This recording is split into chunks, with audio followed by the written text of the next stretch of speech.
Hey, Samika. Hi. I'm sorry. I was trying to get this working to see if you could hear me, but obviously you can hear me. Is your camera on? You want to turn it off? Did you turn it off? I'm in the dark. Oh. Yeah, you're in the dark, alright. I'm just playing. Yeah, but I mean, I don't have makeup on or anything like that, like girls are supposed to have. So, if you want to turn your camera off, you can, so you don't have to be in the dark. Let me see if I can. oh, it's okay. I'm in the dark anyway. My lights are off. Well, what are you doing? I'm laying in bed. Well, What's how was your day? oh nothing, okay. We got me at 5 o'clock this fucking morning, man. Oh I don't my. know what's gonna float this lady, and I've been with her all day until about 3 o'clock. I'm just So, I'm just trying to do this video because I have no videos on my channel, and oh I didn't advertise it. I mean, I didn't list it or anything, but I'm sure there'll be people watching it. But um, it's really just, like it says, just a thought. I don't know, and I think that didn't we were kind of, me and you were talking about how everybody just seems to be going crazy lately, like just the whole world, just everyone you run into, really, huh? yes, they are. There's just something going on in the atmosphere. I don't really know what it is, They're but living their marbles. It's almost like a Night of the Living Dead type of thing. yeah, yeah, it is. And Yeah, I, it's I crazy. saw something else, and was it you that somebody we know has a fear of clowns? But was it you that doesn't like clowns? Oh, I don't like them, but I don't have a fear. I'm trying to think who Yeah, it I is. don't like them. I don't like them, but I don't have a fear of them. I don't. I've never been around a real clown or somebody dressed up like one. Never. Yeah, I don't think that I have either. I mean, maybe the circus, but I don't remember going to that many circuses or anything either. But the reason I asked is because I had seen something. I don't know.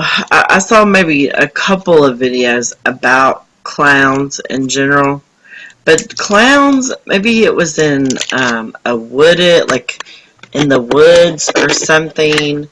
Is where there were some people dressed up like clowns, and something happened because they were harassing children or something. And then I heard some more, but these are like demonic looking clowns. You know the way they're dressed, and Yeah, you talking about Attack of the Killer Clowns in that movie? it is kind of like a movie, but this is like in real life. Like it just happened like Oh, just this last week, and that's what I'm saying is that I don't even know what's going on or why that's okay. But there was a group of men, I guess, dressed up like clowns. I mean, I don't know, wow. somebody might know what I'm talking about, but I don't remember anything that scary ever happening. But I know that serial killer John Wayne Gacy, he was a clown normally, like that was part, like one of his jobs Yeah, he did. But then there was just I guess the clown society had come out and said something like, they were really angry because they weren't the ones that, they said that they don't have anything to do with this. They don't want to, they don't promote anything like this, but there's a certain way that they have they paint their eyebrows on. It sounds weird. yeah, Like straight means something and curved. I don't know, but I guess that the way you do your eyebrows would make you look mean or not mean. I don't know. yeah. I might have to Google that one, but I know. I need but to. you're right. I think it tells a story within. You know, I guess it's stupid to say, but every clown or something. Mm, yeah, I know. It It's does. weird. I know it does. It's strange, but it's just. No, it makes him look creepy. Oh gosh, I know that Stephen King. It, the movie It, I love it. It's one of I my know, favorite movies. I know, and there's lots of people that do like horror movies, and that's like the guy that we listen to sometimes, KJ Osborne. I told you that he loves horror movies, and Yeah, but he's not. He doesn't have like an overtly Christian religious show, but I mean yeah, has he believes in Jesus Christ, and he definitely tries to make sure people know that. But he also, like he said, his stepdad took him, loved science fiction, horror movies, and took him to see all these movies and such. And he said something really strange one time, in that he said all the people he knew who were bad or uh-huh. kind of evil or had bad intentions, that they were really uncomfortable around horror movies. They didn't like them. Yeah. I I don't could, know. I don't know. I could kind of, I would agree with that to a certain degree, you know? Yeah, I've never. Because I never understood why people were in fear of, like, horror movies or anything, you know? Hmm. I just, I'm not in fear of them. Like, that's what we were talking about. Like, I like suspenseful and yeah. mysteries, but like the blood and guts, just the gore for no reason. Like, yeah, I don't understand that. I'm not into that. Um, But I know, I mean, sometimes people like being scared, but I mean, things like Halloween or Friday the 13th and stuff, I mean, those were good. But, the old ones, I don't know. Oh, did I just get a new survey? because they were based off of they had a baseline, you know? Right, yeah, like a So, storyline. yeah, some of these movies nowadays, they just put someone and just start killing people from beginning to end with no plot. It's crazy. Yeah, there's something else I saw that was kind of like, I don't, half the time I don't even know if I'm dreaming or if I'm thinking of something I really heard. Because, the movie you told me about, which I've seen, I haven't seen the movie, but I saw the commercials. The one where they have once, The Purge. Oh, Purge 1, 2, or 3, which one? Okay, this is something different though. I think it's Uh, okay. I think this is a movie. It's either like in Japan or China, where all these kids. It's like they basically the kids are bad kids, always getting in trouble. So they put them. It's another movie I heard about. They put them on a ship basically, and I guess they send them to some island, and it's basically like, well, we tried, and your parents pretty much put you here, and then they all give them different weapons. Like some of them might get a gun, and some of them might get a lid oh yeah, it's to it. almost like the Hunger Games. Yeah, where they have to kill each other, and like only Yeah, one yeah, can live. yeah. It's like that's like Hunger Games and the Mockingbird. Yeah, Oh, okay, okay. yeah. Those are doing good. Well, I don't know I what it's don't, called. I don't know the name of that one, but I know what you're talking about. That's a good movie. Oh, you've seen it? Kind of like a survival of the fittest type thing. It's not. Um, I wouldn't consider it horror. It's not. Is it like Lord of the Flies? I'm just kidding. Yeah, something like that. Oh, Oh, the Lord of the Flies. That's a weird one because I've been thinking about all those weird things with Obama. I saw these videos with him where flies would just always. oh, they were talking about him on the radio this morning about.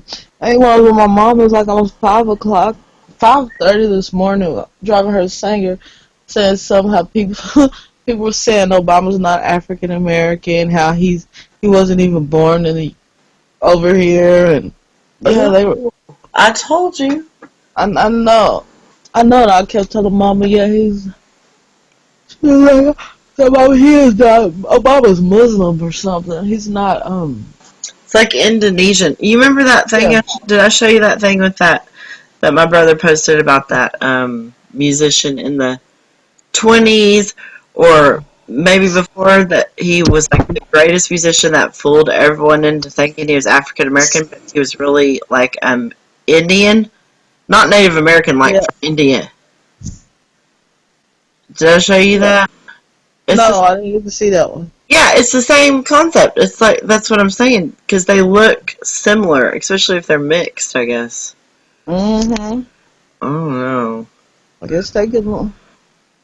Yeah, but so it could easily be done. So I don't know. It's crazy mocking black people's skin tone and their way of life. Hmm. Weird. It's very weird. Almost scary. That's another one of those. I'm trying to go on. Let's see, Hangouts to where I can, or wait, Google Plus where I can advertise this. I'm sure. Oh, our friend Tamarius might want to um um join in.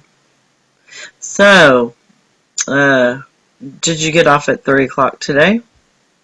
No, it's off. You were off all day. I told you yesterday I worked from 5:30 in the morning till 6:30 that night.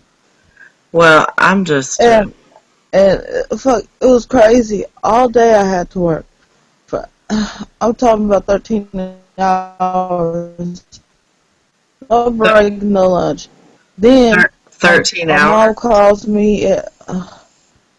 Uh, hey, give me like 5 minutes. This is my little sister. Okay, you can call me right back. KK, Yeah, call me right back. can you hear me? I can't hear you. Okay. Just call me right back.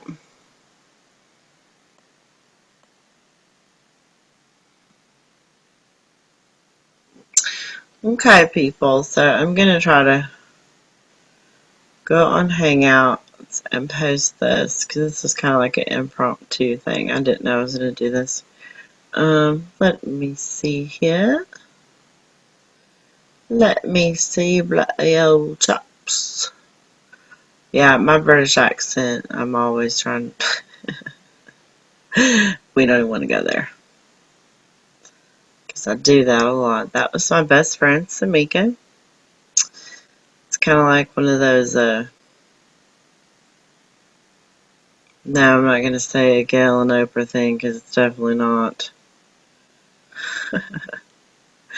Okay, let me go to Hangouts and let's see. Live. Whoop. Settings. Oh, I think I've now. This isn't even on that. It's on YouTube Live now, isn't it? Oh yeah. Okay, so this is something totally altogether different. YouTube Live is what it's called. YouTube Live. They're always changing something, aren't they? Live YouTube. Okay. Oh, sign in. Of course. What do they want me to sign in with? Live now. Let's see.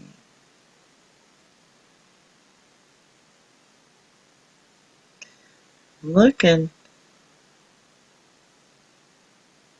to see. Am I public or am I not or what?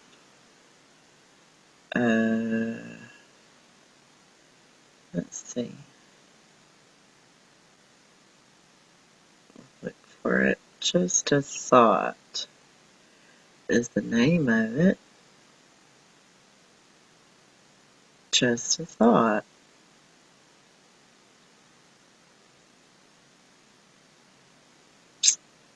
Anytime. Nope. Today. Do today. Here we are. We're going to share this on Google Plus.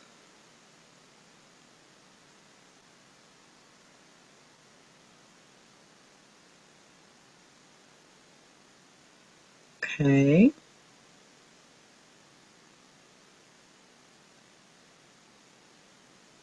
Um,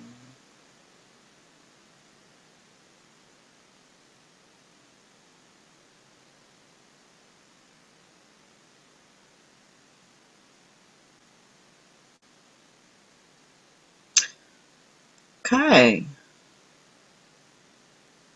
So, we've done that. Okay. So,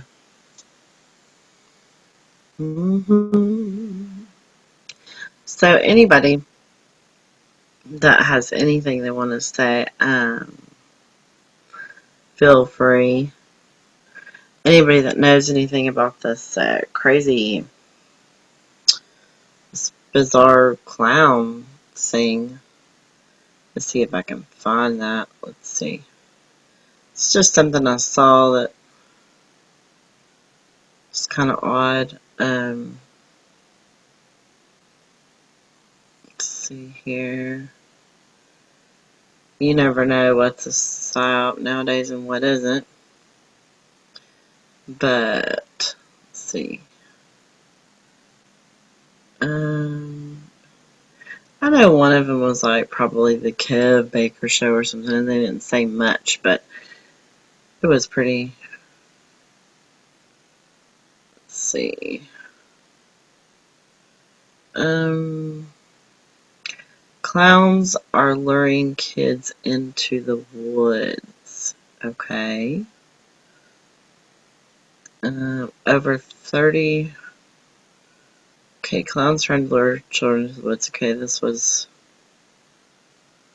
2 weeks ago. No.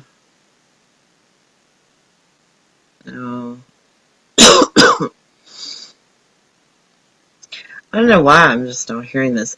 I mean, typically I kind of ignore this type of thing. Let's see. This is 12 hours ago. No scary clowns, so don't worry. Jesus. Over the past couple of weeks, there have been reports coming out of clown sightings. Yeah. Now, this happens from time to time. If you Google creepy clown and stuff like that, you will see stories going back any number of years. Recently, it tends to be focused around the North Carolina area. Since August 20th, the High Point Police Department has investigated 8 reports of suspicious activity involving people dressed as clowns, with some of the children that alerted their parents to this sort of thing saying that the clowns were trying to lure them into the forest. And the most amazing... I'm not sure about that. That's an odd kind of thing. This is terrifying. Allegedly, this is odd. See, these thing are so about cheesy. this is that they all fit in the same car. No offense it's easy to anybody. It's just something about the way they're speaking. Let's see if I can just find an actual article about this, maybe.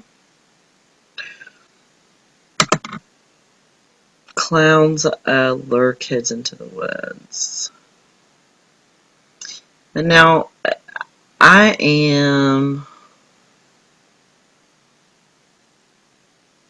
a firm believer that there has been portals opened, that there are portals being opened as we speak, more and more, that are letting in demonic activity.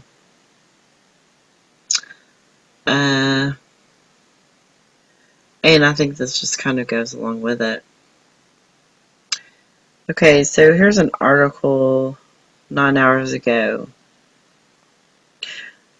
Georgia children say clowns chase them from a bus stop. September 13th, 2016. Macon, Georgia. This is Crime Cider. by the Crime Center staff, CBS News. Clowns appeared Tuesday morning near a school bus stop in Macon, Georgia, possibly emerging from the bushes or a nearby abandoned house, and began chasing children, the kids later told investigators. The Bibb County deputies who arrived to the scene after a 911 call were from the 3rd Georgia Police Department to receive clown reports since Friday, and the latest in a growing list of bizarre clown sightings stretching across both Carolinas and Georgia since August 21st. Children say clowns are trying to lure them into the South Carolina woods. Bibb County Sheriff's Office Lieutenant Randy Gonzalez said Tuesday none of the children reported making physical contact with any clowns, but that doesn't mean the children weren't frightened. Somebody was chasing them. They said they were scared, which is natural, Gonzalez said. He added that adults were also among those who reported seeing the clowns, all of whom ran off before deputies arrived. Gonzalez said it's not clear if the sightings are related to another recent incident in nearby Dublin, Georgia. In that incident on September 9th, a person said they got into a car accident after swerving to avoid a clown, according to Dublin Police Chief Tim Chapman. Chapman said the Dublin police have received several recent reports but have not been able to substantiate any. Among those in Dublin who say they saw clowns are Michaela Brooks, who told WMAZ that she and her sister saw 3 clowns in a car at around 11 p.m. on September 8th in the Middle Georgia State University parking lot.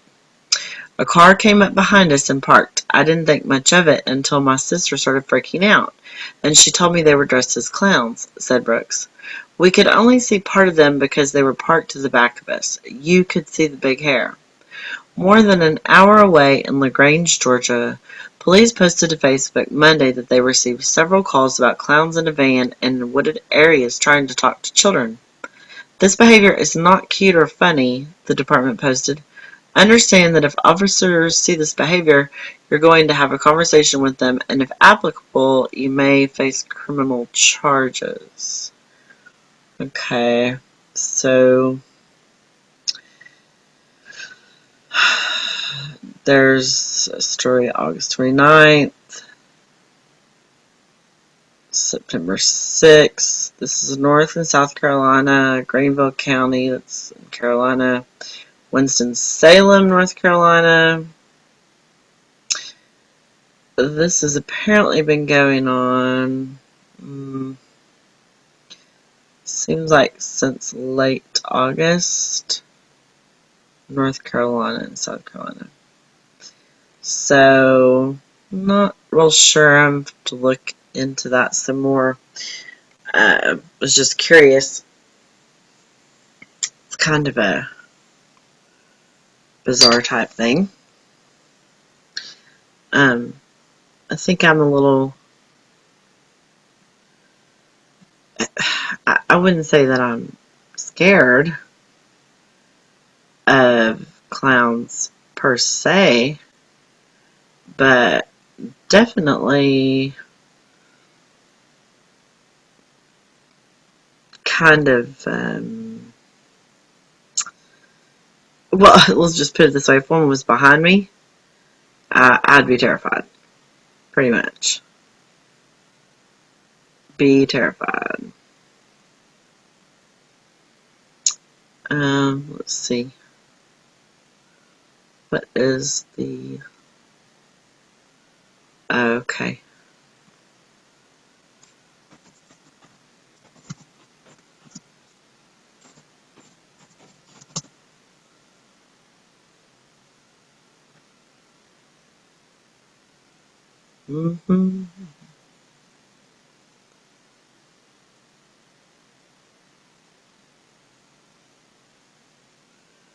Okay.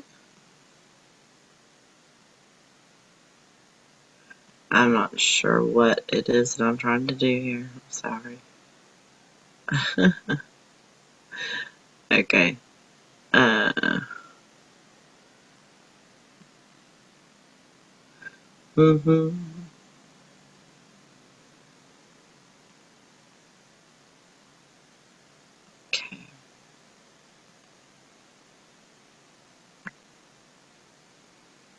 What is the... I still have a lot to learn about this stuff, guys. I'm so sorry.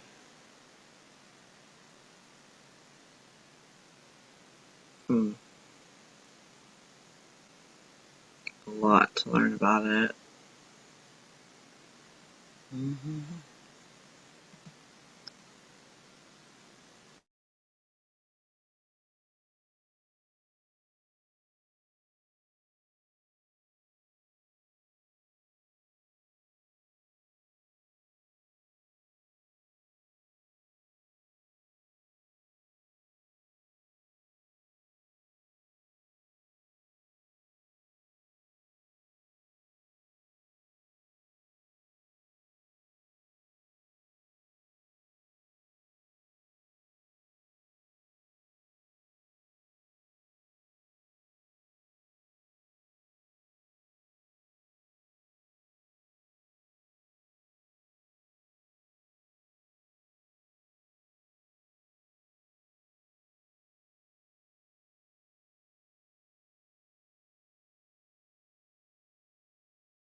Okay. So, not sure what exactly happened there, but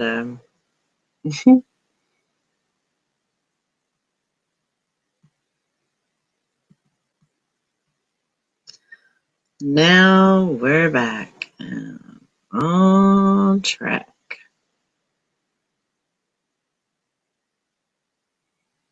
Wait.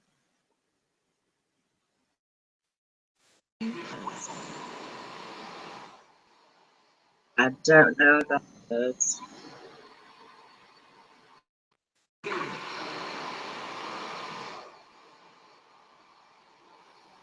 No clue what it is it's trying to play.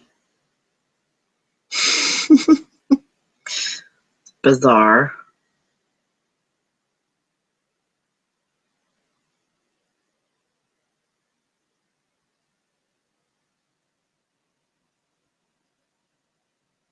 Goodness gracious.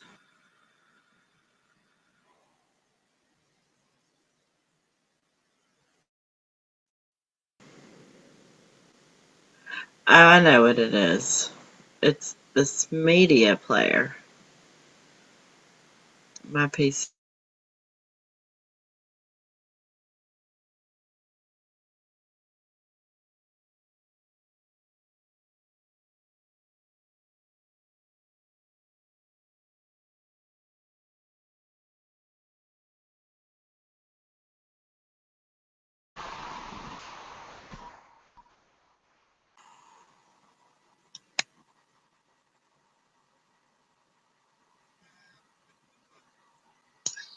Let me see if I can get this to turn off.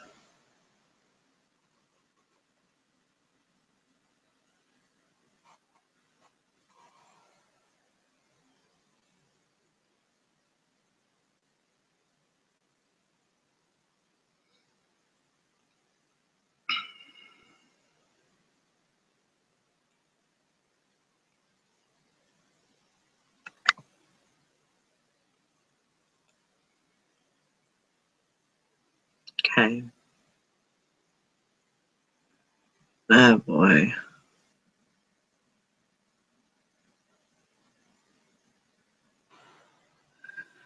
This episode, but that media player that comes on, it's just ridiculous.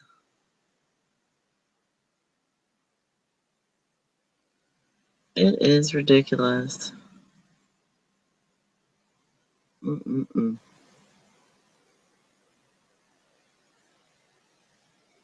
Okay.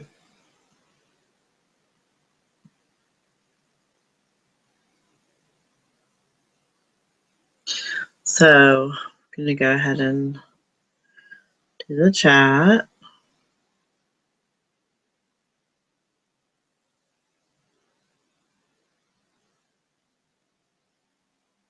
Let's see.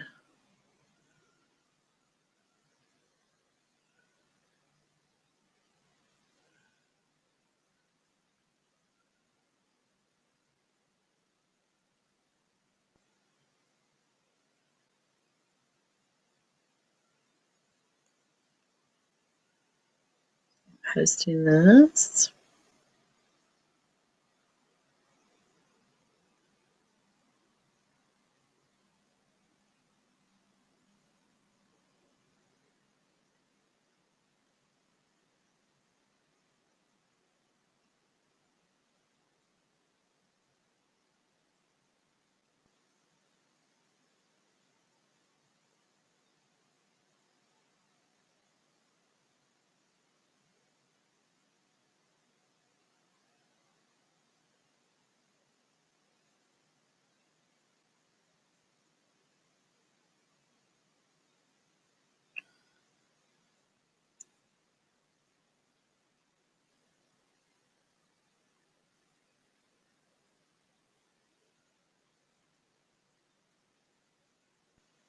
Okay, let's see.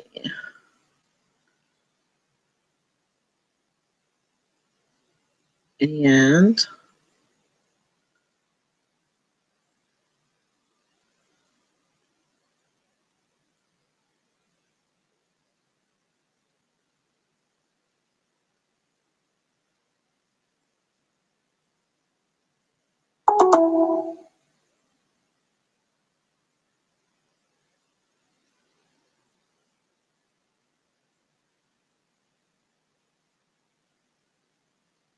um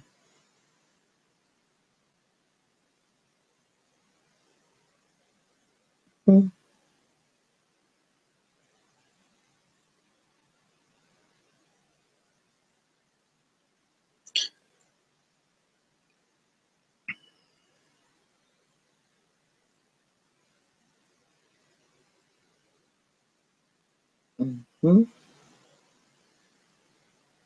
Okay.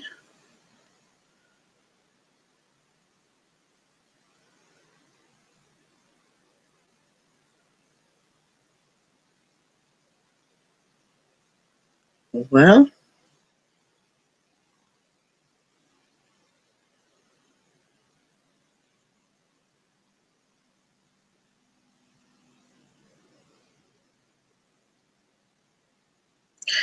Technical difficulties here. Give just 1 second.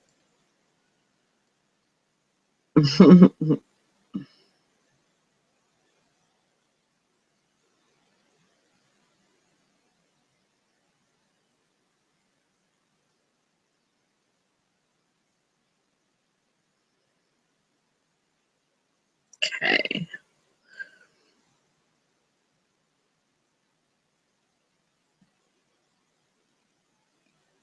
Mm-hmm.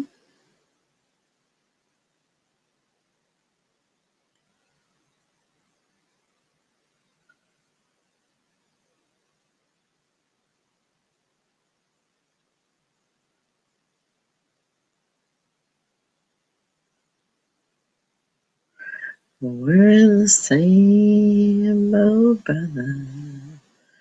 We're the same, oh brother.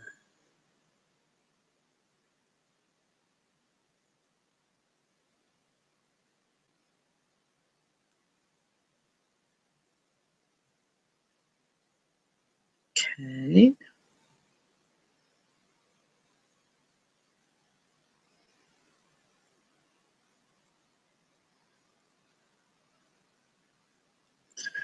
Okay, so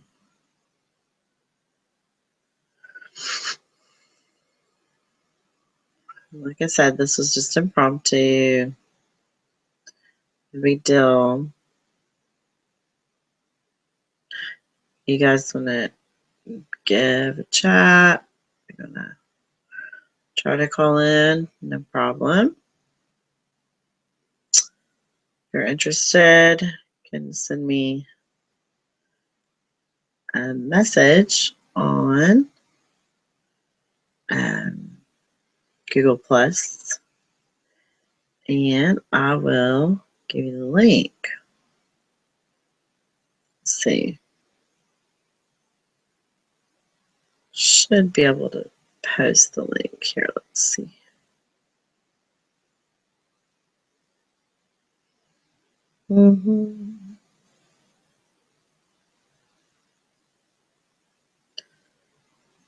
Okay. Link is going to be on YouTube. Live should be on YouTube Live.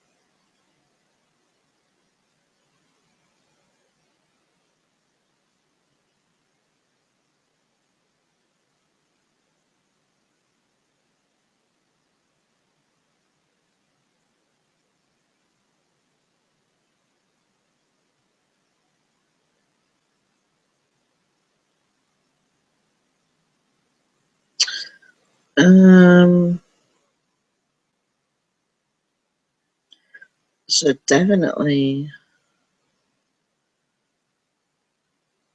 see.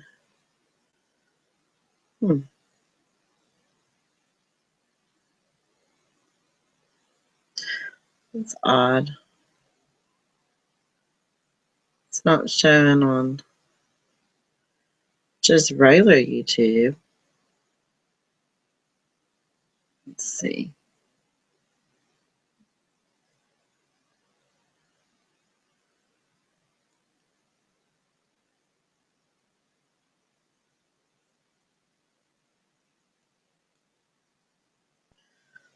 If it shows on.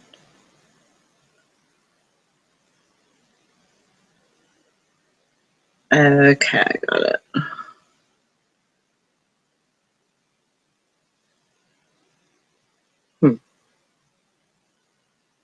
Okay.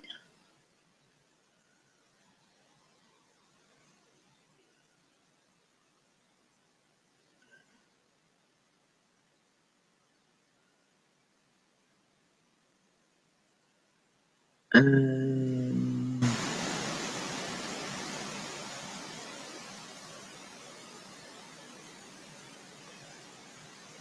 hmm.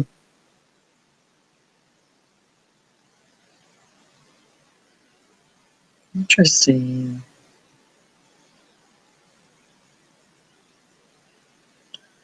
Well,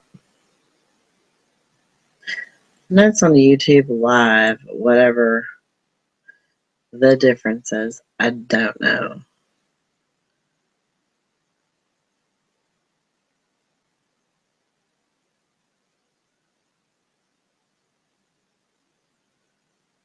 Whatever the difference is, I do not know.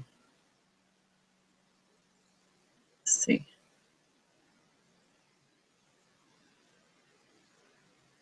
You have to subscribe to YouTube Live? That's something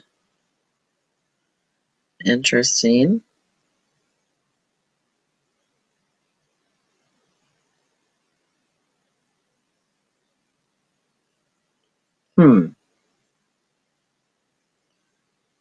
Okay.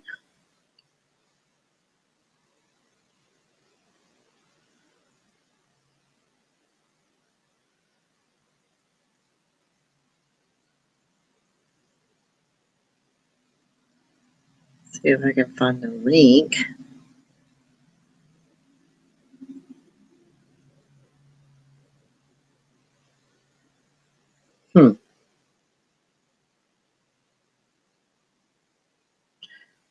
Okay.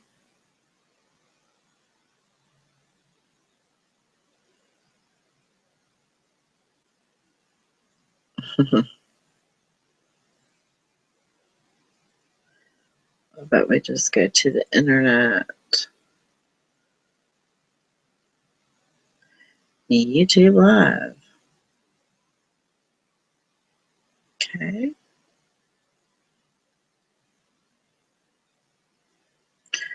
I don't see much of a difference. I really don't see a difference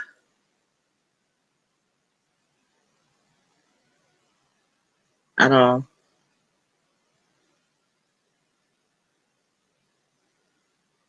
It's pretty odd.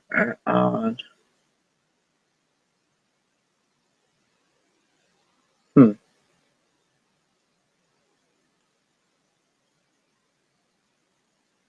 No.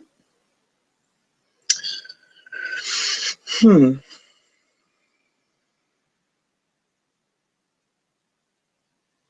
Okay.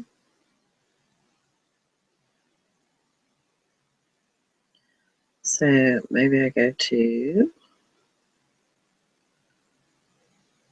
Hangouts.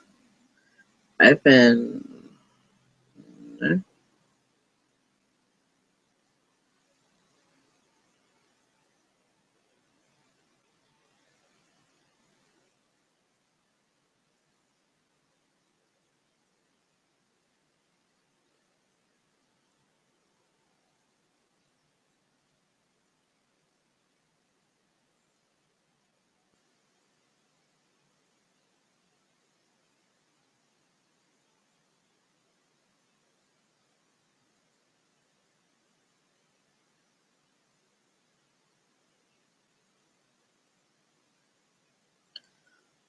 Okay.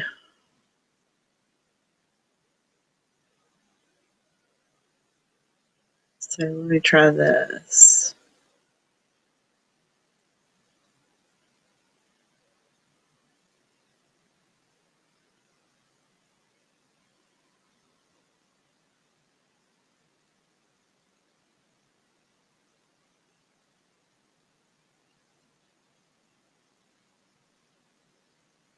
Hey.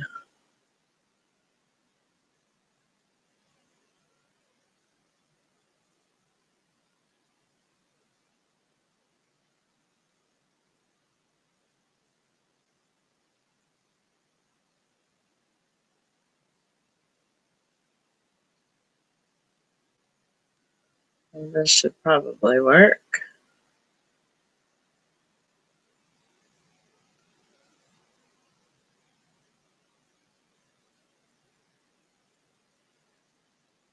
Yeah.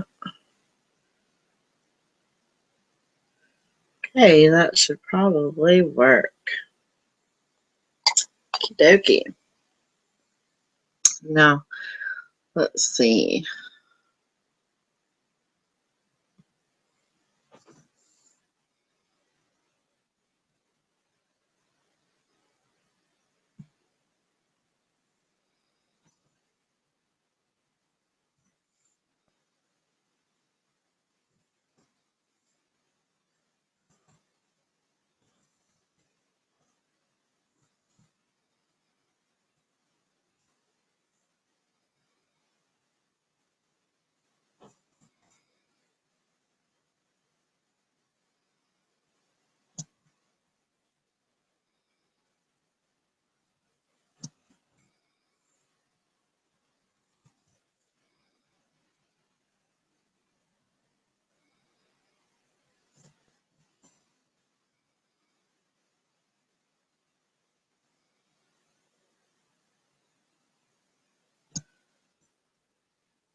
Okay. So,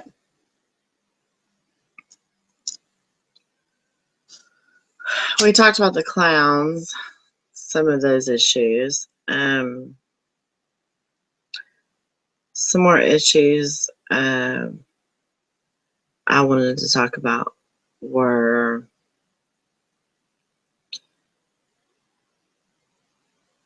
I'm not sure if you're familiar with the channel Unplug 'em, Brother Theo, who's very near and dear to me. But he's also got Brother Minister Charles, who's kind of been with him for a little bit on his channel, and they kind of together doing some of the Lord's work. And his channel is the Soldier of the Most High. And they are greatly in need of financial help, donations to continue doing the Lord's work. If you have a minute, just please go to either my Google Plus profile, Not Your Average White Girl. I have a video posted. It'll give you the information, or Unplug 'em's, or to the Soldier of the Most High, please, and check that out for yourself and see if you can help. It would be greatly, greatly appreciated. Listen to a great show tonight. Someone local to me, Timmy O is his name, and he started doing something pretty neat.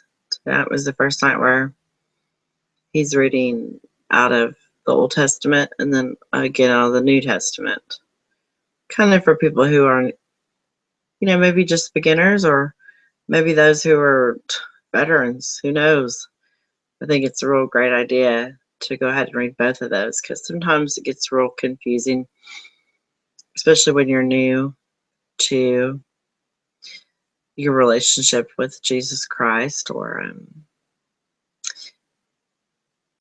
everyone tells you just read the New Testament, or just read Psalms, or just read Proverbs, or personally I would tell you read the Old Testament. I mean, I love the Old Testament, but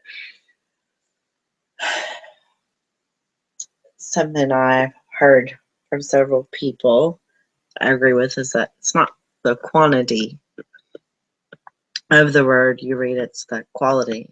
It's like how much you read it. Even if it's the same passage of scripture over and over, read that. Do you understand it? Like, how does it affect you? And just read it till you have a real understanding.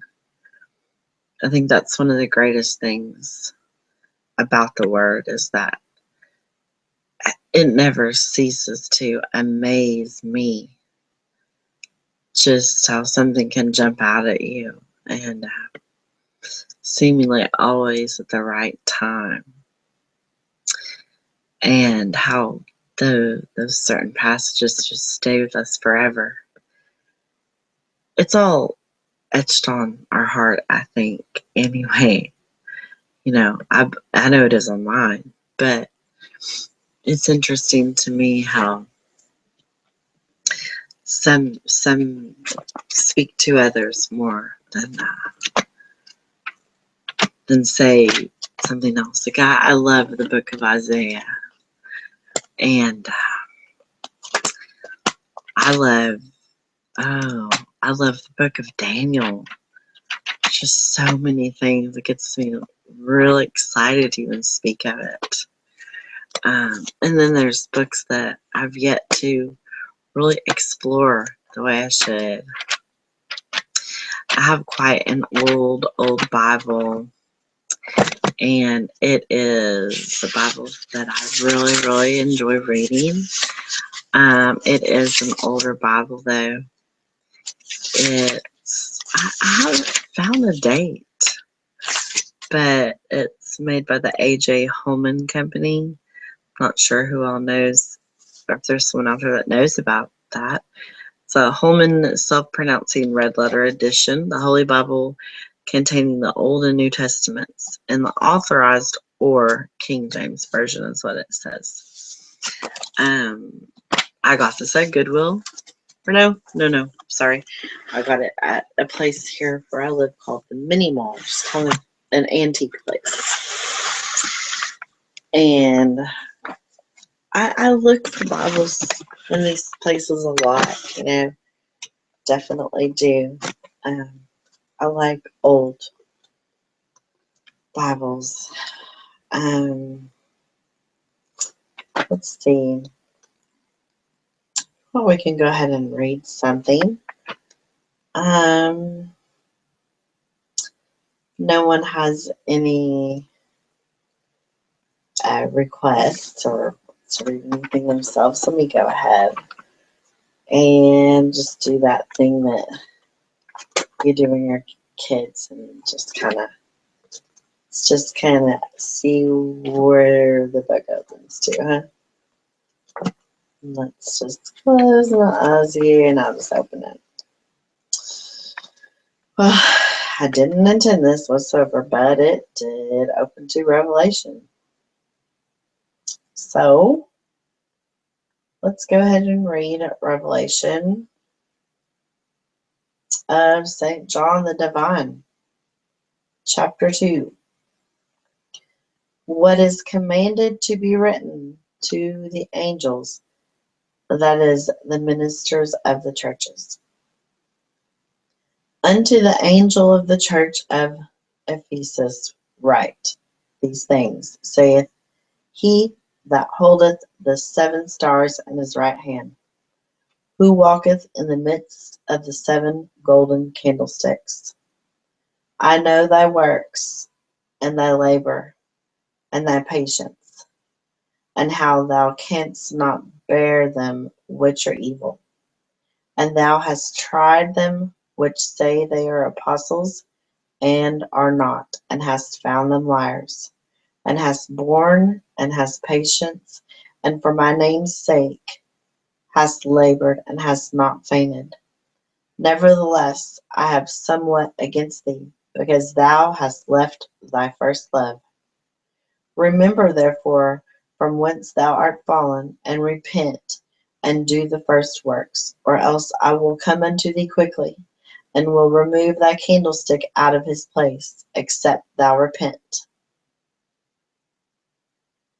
But this thou hast, that thou hatest the deeds of the Nicolaitans. I'm sorry, I'm not that great at pronouncing all of these words, which I also hate. He that hath an ear, let him hear what the Spirit saith unto the churches. To him that overcometh will I give to eat of the tree of life, which is in the midst of the paradise of God. And unto the angel of the church in Smyrna write, These things saith the first and the last, which was dead and is alive. I know thy works, and tribulation and poverty, but thou art rich. And I know the blasphemy of them, which say they are Jews, and are not, but are the synagogue of Satan. And it's one thing maybe we can touch on. It is overstood in my mind, and I do not mean to offend anyone, but the truth is the truth. And I believe that there are those that say they are Jews, and they're not. And they are of the synagogue of Satan. I'm not an anti-Semitic. I'm not going to really get into it except for the fact of this. Whenever things do come out, whenever the one and only true and living God, Jesus Christ the Messiah, our Savior, when He does return, and when we fully know and understand whomever, don't boast. Don't be like I told you so.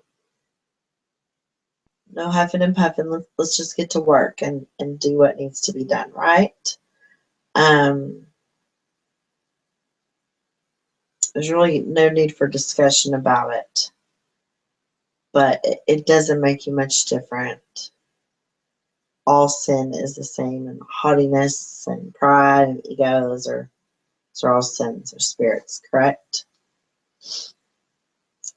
Everyone wants to be vindicated, told that they were right all along. Everyone wants that recognition. But you know what? When He's here, just the feeling, I think, just knowing we belong to Him, that He chose us, that we're His heirs. I think that's going to be enough. I don't think we're going to have any kind of attitudes like that. I think the humbleness is going to be overwhelming that we feel in His presence. Almost makes me want to cry right now just thinking about it, just because I know how I feel, how blessed I feel it. That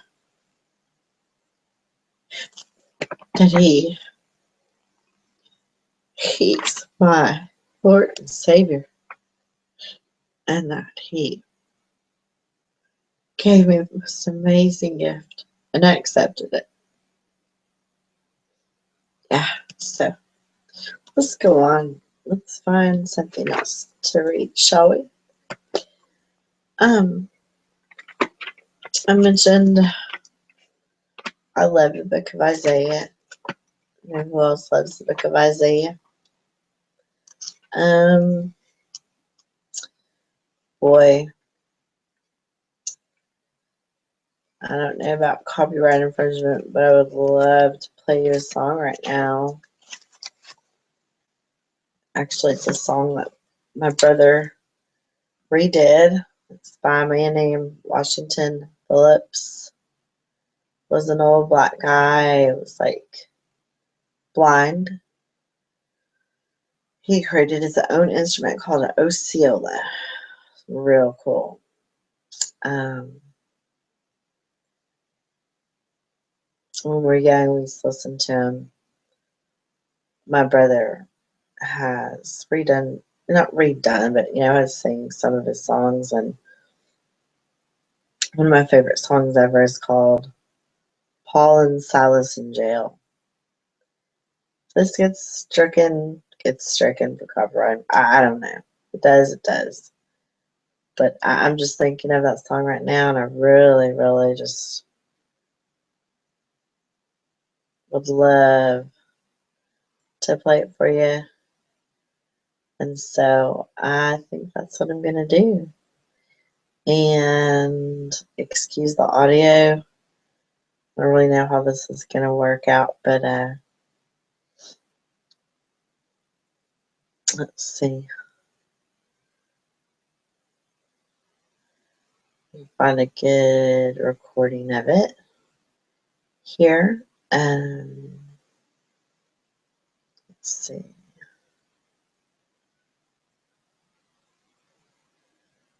Here we go. And here we are. And he'll probably tell you kind of the same story at the beginning. So just don't mind that. But okay. Here we go. And this is Shiny Ribs, by the way, my brother Kevin.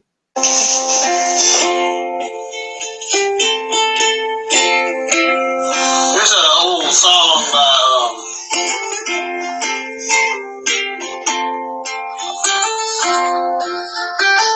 cannot place the man's name now. Dan, you remember the guy, this blind African American singer, had the instrument he made called an Osceola Washington Phillips? Yes. Okay, Washington Phillips song. It's from a Bible story about Paul and Silas. We must love for Jesus to care for us, 'cause you ought to know him, and in him only trust. Whatever we desire, whatever we do, we must have faith and believe he will do what he said.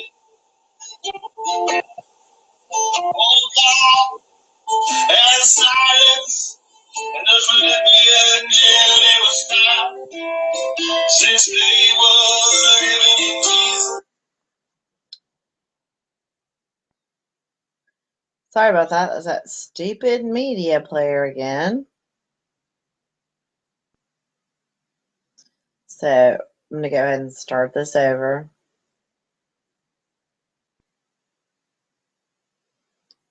Got to do something about my PC.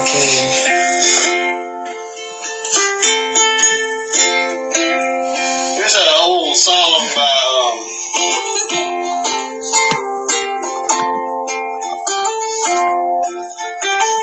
cannot place the man's name now.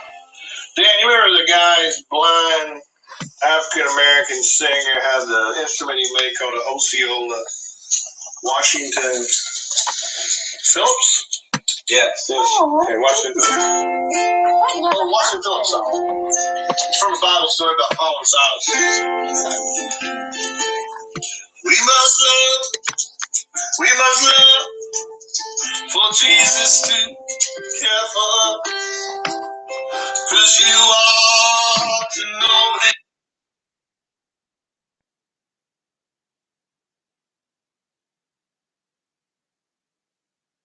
I'm telling you what.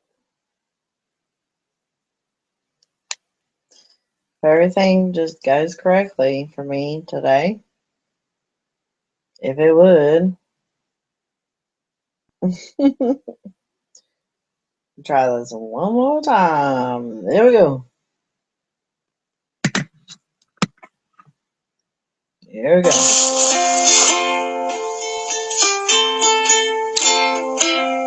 Here's an old song by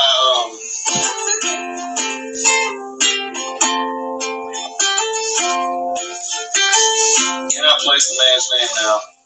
Dan, you remember the guy, this blind African American singer, had the instrument he made called an Osceola Washington Phillips? Yes. Okay, Washington Phillips song. It's from a Bible story about Paul and Silas. We must love for Jesus to care for us, 'cause you ought to know him, and in him only trust. Whatever we desire, whenever we do pray, we must have faith and believe he will do just what he said. Oh, Paul and Silas and the Philippian jailer was found, since they was living in Jesus, but they found him close around in the dark hours of midnight, when everything was still. Oh, Paul, he whispered to Silas, let us do our master's will. Oh, Silas, he began singing, and Paul, he ended in prayer. Then heaven got all stirred up, and an angel met him there.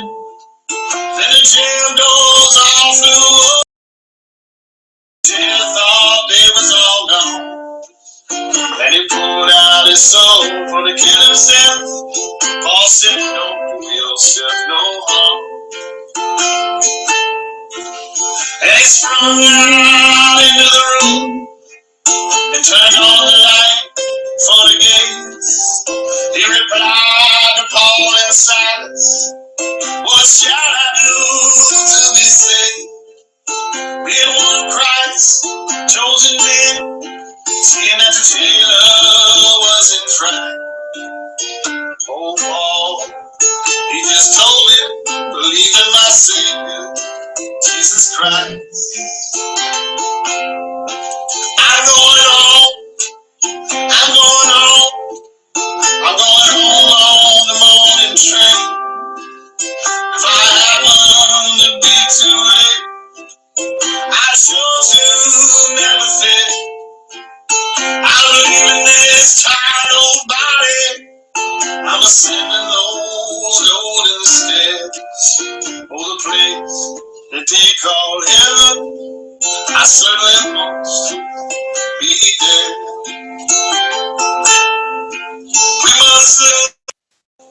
We must look for Jesus to care for us. You are to know him and in him more and trust. Whatever we desire, whenever we do pray, we must have faith and believe he will do just what he said.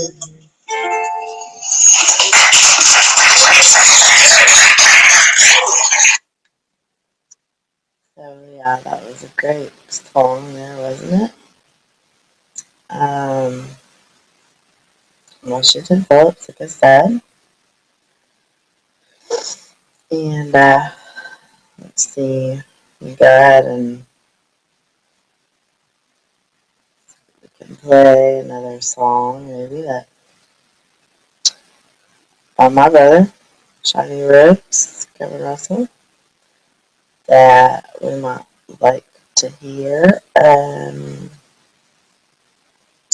See here about. Oh, there's just so many of them.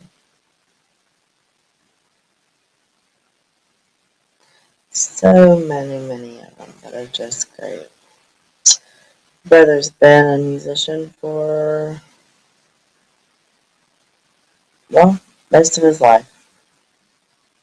Since he was probably 12 years old.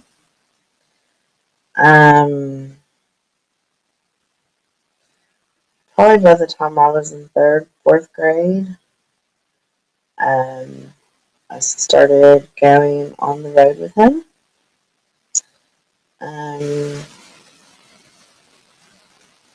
The reason I did, it's really another story. But it was a great experience. My brother was my best friend. And still is my best friend ever.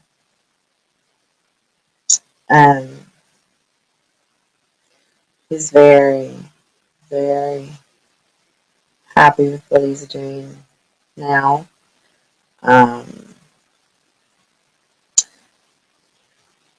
He can play any instrument there is. He's great.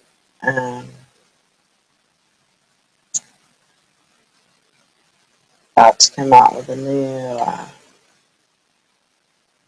album. And let's see, it's just so many different things. He's got from Beaumont, Texas. He was born in Beaumont. He lived in Houston, lived in Shreveport, moved here. So kind of everybody lives in that. He lives in Austin. So kind of a different sort of I don't know, we're just different. People don't much understand us, but they don't understand our way of talking.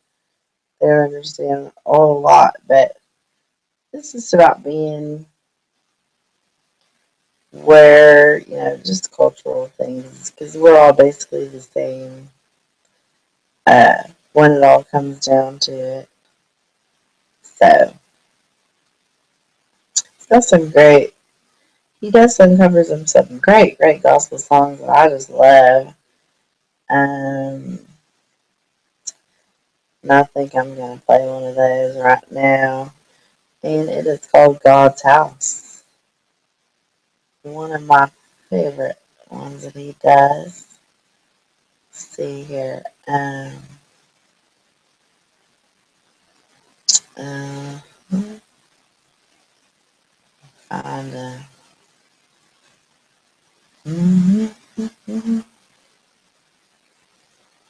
when you walk out of God's house.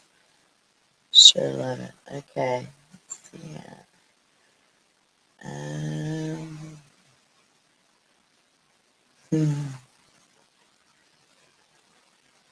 And he can do, well, he does Jimi Hendrix on the ukulele, which is kind of a great kind of thing. Okay. So, let's listen to God's House. Alright. I'm going to take a break for a minute because I'm not getting many viewers, but hey, that's alright. Okay, here we go. Walk out of God's house, don't complain. When you walk out of God's house, don't complain. You've got your gold and silver, and you've got your pretty girl. When you walk out of God's house, don't complain. When you trade your money for her, don't be ashamed. When you trade your money for her, don't be ashamed. Forget your lonely room and you cheap solitude. When you trade your money for her, don't be ashamed.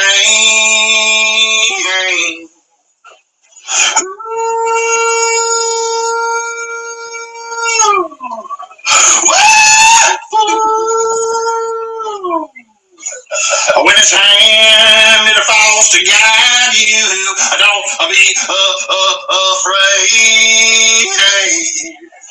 When it's hand that falls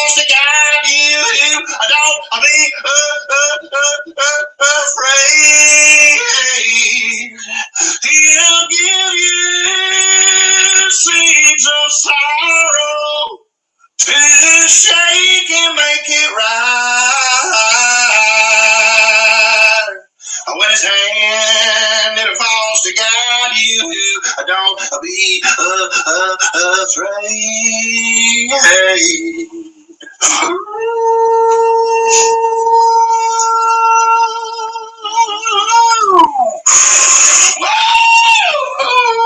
Yeah, amen.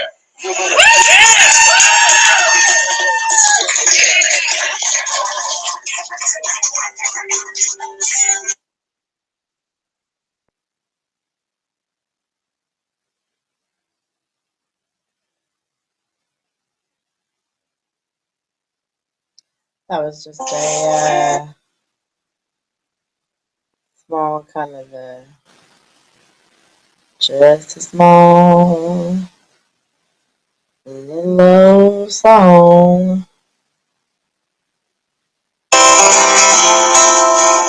I wrote this about the same time I moved to Austin 20-something years ago.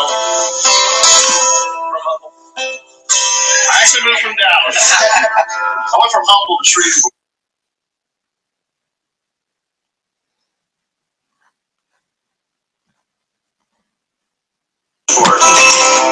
Moved to Dallas. Yeah. I'm a Texas, Louisiana guy. Started at Beaumont.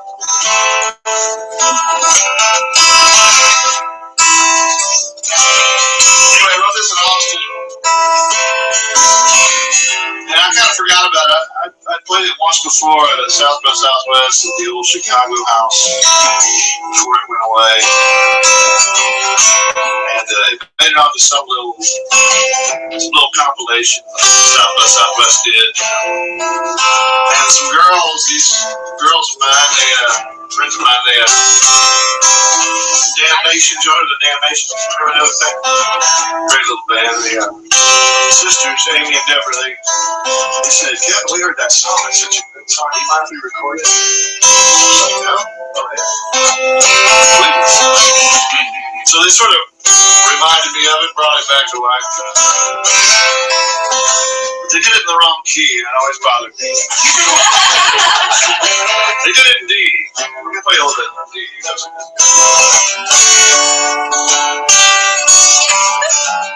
It's just not the same. Like, C. It has that. Oh, much better. It's so much more air.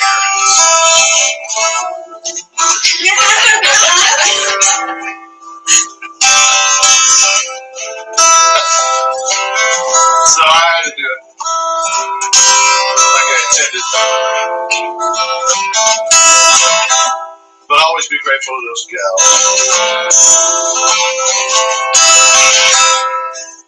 Steeple full swallow,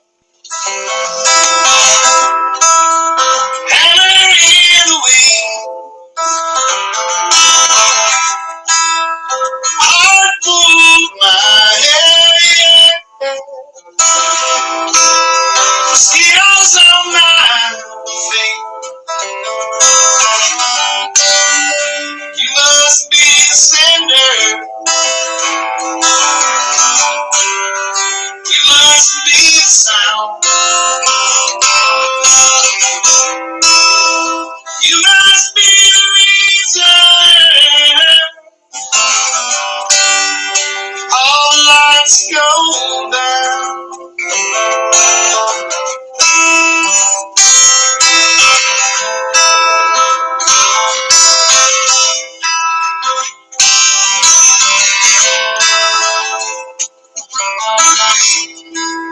Steeple full swallow, smoke in the house, heart full of my head, mud in my mouth. You must be the fine hair. You must be the frown. You must be the reason all the lights go down.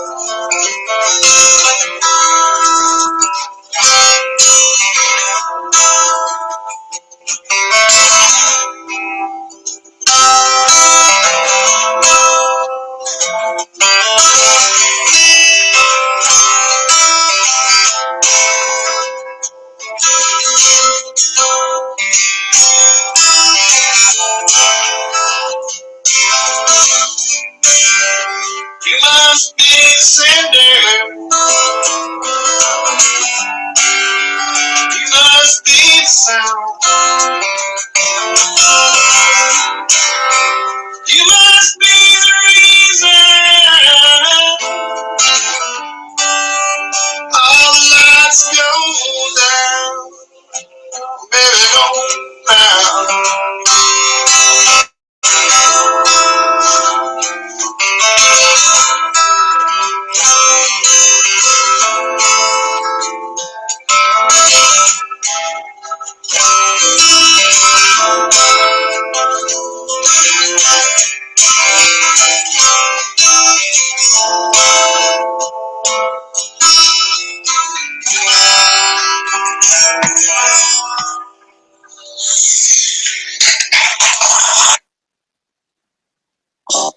Okay, so I was just taking a break there.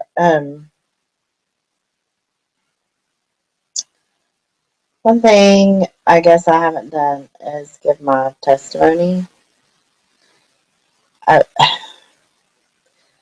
I guess whenever I think about testimony, I'm thinking that that means that I'm completely the way I'm supposed to be. Like, you'll notice as we go along, and I continue to make videos, that I'm pretty brutally honest. Um, I'm by no way um, fixed or whole. Um, I'm a work in progress, but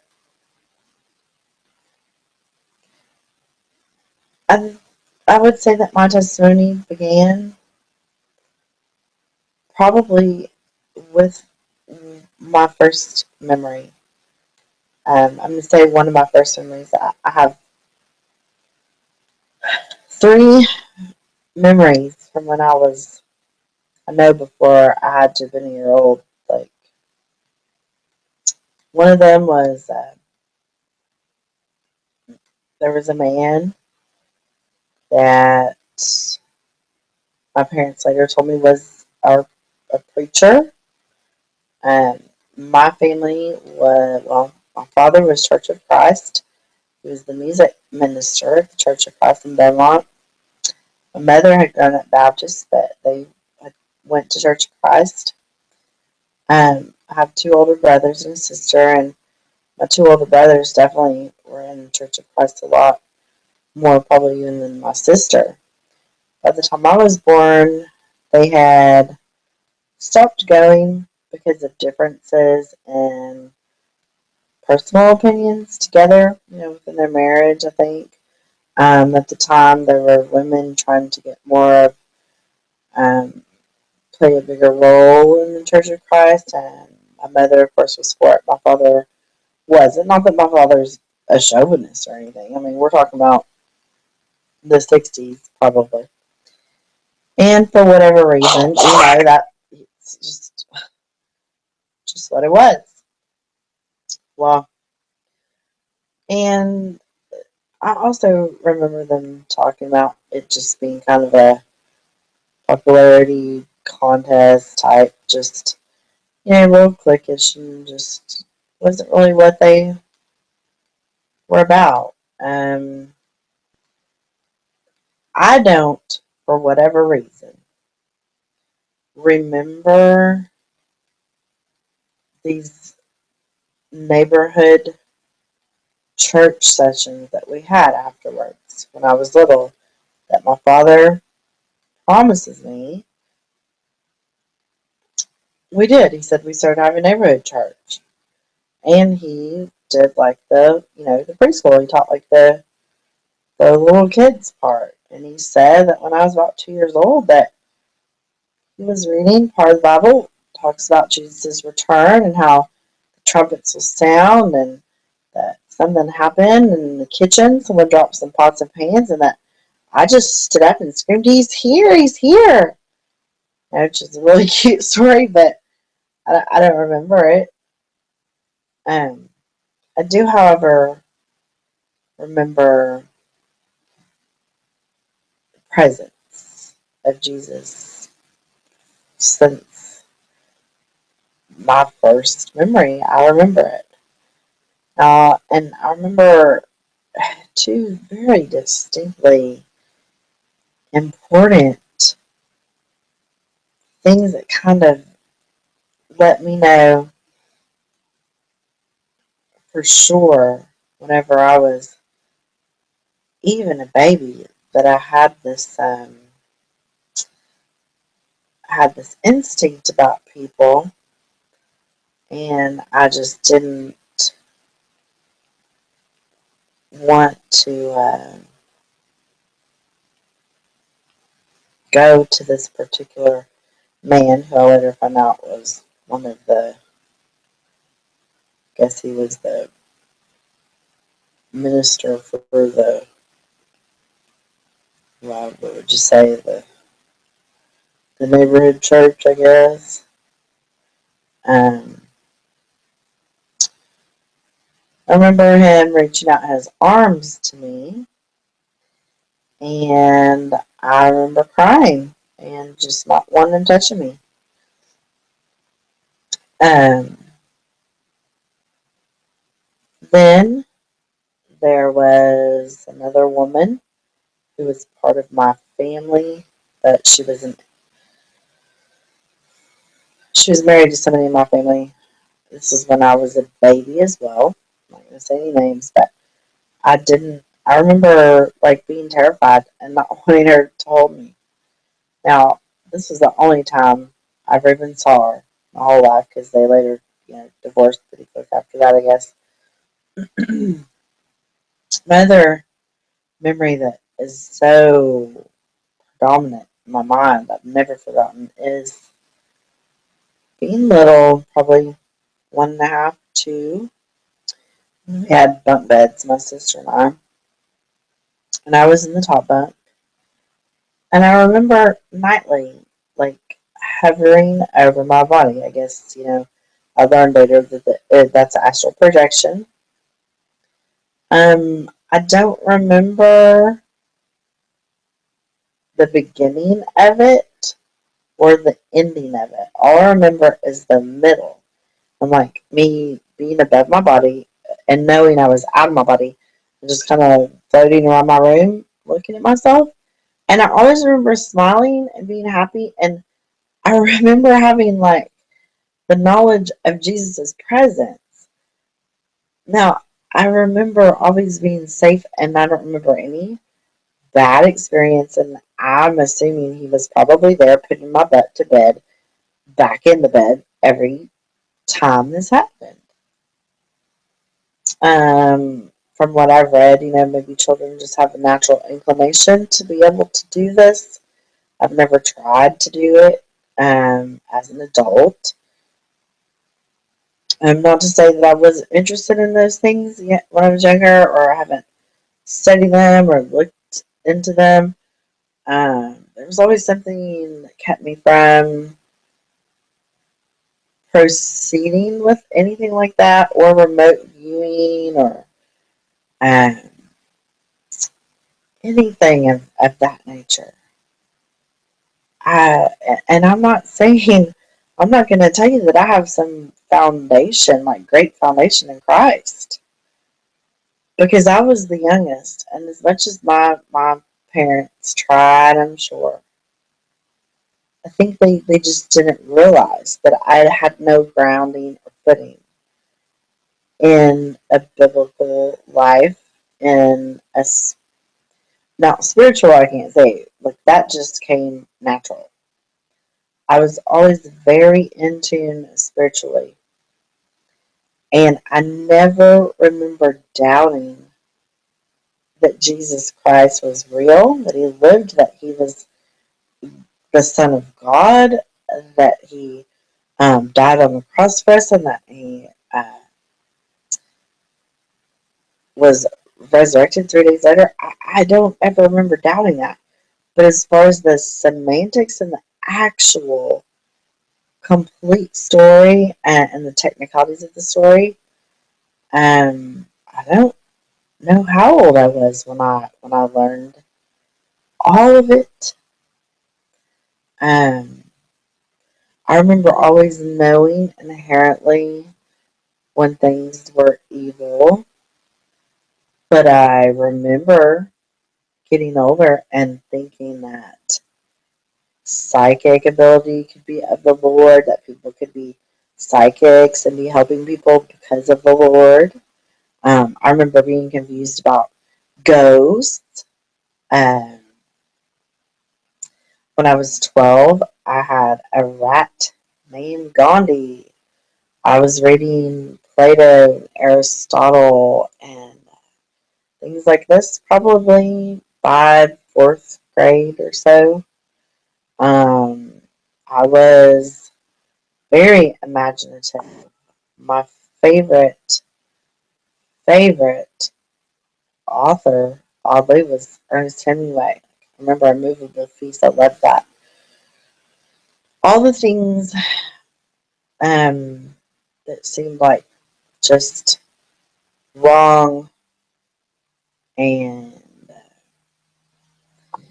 that authority had done um, is what I was drawn to. Like probably most kids. I remember my brother and I watching the show on MTV. It was called 120 Minutes. We watched that when, oh gosh, I was probably in the third grade, maybe fourth. And wow, we just thought that was the most insane, great thing. Like, we were always into music. Like, my father majored in opera, actually, in college. He was born in 1941. So, it was, he, in Beaumont, Texas, and he went to music, went to college and majored in music, and he was a tenor. He sang lots of gospel songs, I guess, and played guitar. Um, we were a musical family. My parents never forbid me to listen to any kind of music. They never discouraged me. They didn't censor the music I listened to. I'm not saying that they should have. I mean, I am who I am today because of that. I think the only person my mom ever tried to tell me not to listen to was Prince. But that's because I was like in first grade and I was trying to listen to Darling Nikki or something, that album. And I'm always listening to lots of soul music, Motown, jazz, Thelonious Monk, Billie Holiday, um, even old like country, like my daddy. They called it hillbilly music. My cat, first cat I ever had, I was like 5, and my brother Chris had given me this cat. And I named the cat E.T. Everyone thought it was after the movie, but no, I said no. It stands for Ernest Tubb. So yeah, I was a pretty silly kid, but music was a huge part of my life, and reading was a huge part of my life. My mother was a big reader. My father was a big reader. Um, all my brothers and sisters. Let's see. Brother would always give me books to read, and like Jack Kerouac. I went through that whole phase of reading Jack Kerouac and reading, like Zen and the Art of Motorcycle Maintenance. But I was real into even like Edgar Allan Poe and just anything obscure. But I really loved history, and I liked anything like autobiographical things. Like I read Mein Kampf, Mein Struggle, but of course we know that was basically was not much of the truth. I'm not sure who really wrote that or who dictated that, but and Arthur Rimbaud, remember he wrote the poem The Drunken Boat. Um,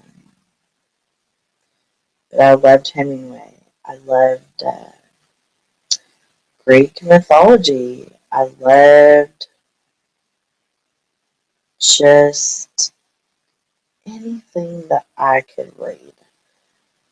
But when it came to like causes, like that Gandhi is a part of, or Nelson Mandela, or Martin Luther King, or things that I thought long ago, before I knew the truth, you know, the Black Panthers, anything like that, um, Nikola Tesla, um, is what I just couldn't get enough of that. But I also appreciated literature just on its own. I mean, just the written word of just an author who had a way of telling a story that you could identify with. It was almost an escape in a sense. Um, Larry McMurtry, that's another, like, it's a Texas writer. Um, Loved his books. I always wanted to be a writer. And I did. I wrote lots of things, but and that's the kind of music I liked. Music that told a story. And I think I had a history teacher, but and you have to understand that I was born in Beaumont, Texas. Um, Whether or not, I mean, I'm not going to say I didn't witness racism because I definitely did, but it was a little bit different for me because the like I was the minority. Um, the blacks were the majority, so I grew up with them, and I was never taught any different. So that idea when you're a child that they're all your friends, that kind of stayed. And then of course the movements that I became a part of, just being on the road with my brother and his band and whatnot. And we were all just thought we were like bohemian and everyone's the same and yada yada, which celebrating people's differences and their sameness is actually what it's all about. But boy, I just never, my parents never um, said a lot of, I never heard any, and I'm not talking about just black people, I'm talking about Asians, Hispanics, anyone. I mean, my parents just never badmouth anybody, and they just always taught us inherently, like, even if they didn't say it, like, it was ingrained in us to be compassionate, empathetic, and to love everyone as you love yourself, I guess. And I'm real fortunate for that. Um, but that was my home life. And I unfortunately lived in some areas. I lived in Beaumont and then we moved to Houston. Houston was, just like Beaumont. But then when we moved to Shreveport, that's when I was in about the fifth grade. And I had a teacher who was extremely brutal. She would pick on certain classmates because of. Uh, I feel like at that time I knew it was because of them being poor, because of the color they were. She humiliated them almost 3-4 times a week. And this was the person that was not that tried to be almost invisible in class. I also was singled out, or I felt singled out all the time. I was always different. I have red hair, and I always felt different. I don't know. But I had a lot of anger in me starting to fester. Um, I'm going all over the place now, but after the 120 minutes, when we were in Shreveport, that's when we started watching that. My brother Kevin was so cool. Like, first band he ever had was when he was in junior high, and they were called Malice. And back then he loved like 38 Special and Molly Hatchet and all this, but there was a band I remember we saw on 120 Minutes called Dream Syndicate, and then we saw a band called Husker Du. There was a record store called Pseudo Records and Tapes. And the story goes, my brother walks in and wearing his, like, he used to chew Levi Garrett chewing tobacco. And he was real tall like, for his age. And he was in high school, but had a beard and stuff already. He said, "You boys ever heard of Dream Syndicate?" And the guys that owned the Pseudo Records and Tapes at the time, they're like, "Wow, like, yeah." And they just started giving, my brother music, all this different music. And one of them, Dan Nugent, who's my brother from another mother, still, ended up being like family. So my brother, in turn, would, play me all the music. And he wasn't like other, some people's siblings. Like, me and him were real close. Like, I remember never having to knock on his door. And I would, every day, especially in the summer, I would wake up. And I just remember just running as fast as I could downstairs to his room. And his room happened to be like the little den. So it didn't have a door. It had like the swinging door. It was like a half door. But I still didn't have to knock. And he was always playing his acoustic guitar, always. And he was always happy to see me.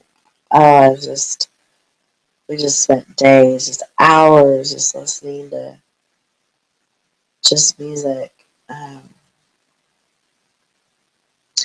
He always encouraged me and encouraged, my creativity, what I liked.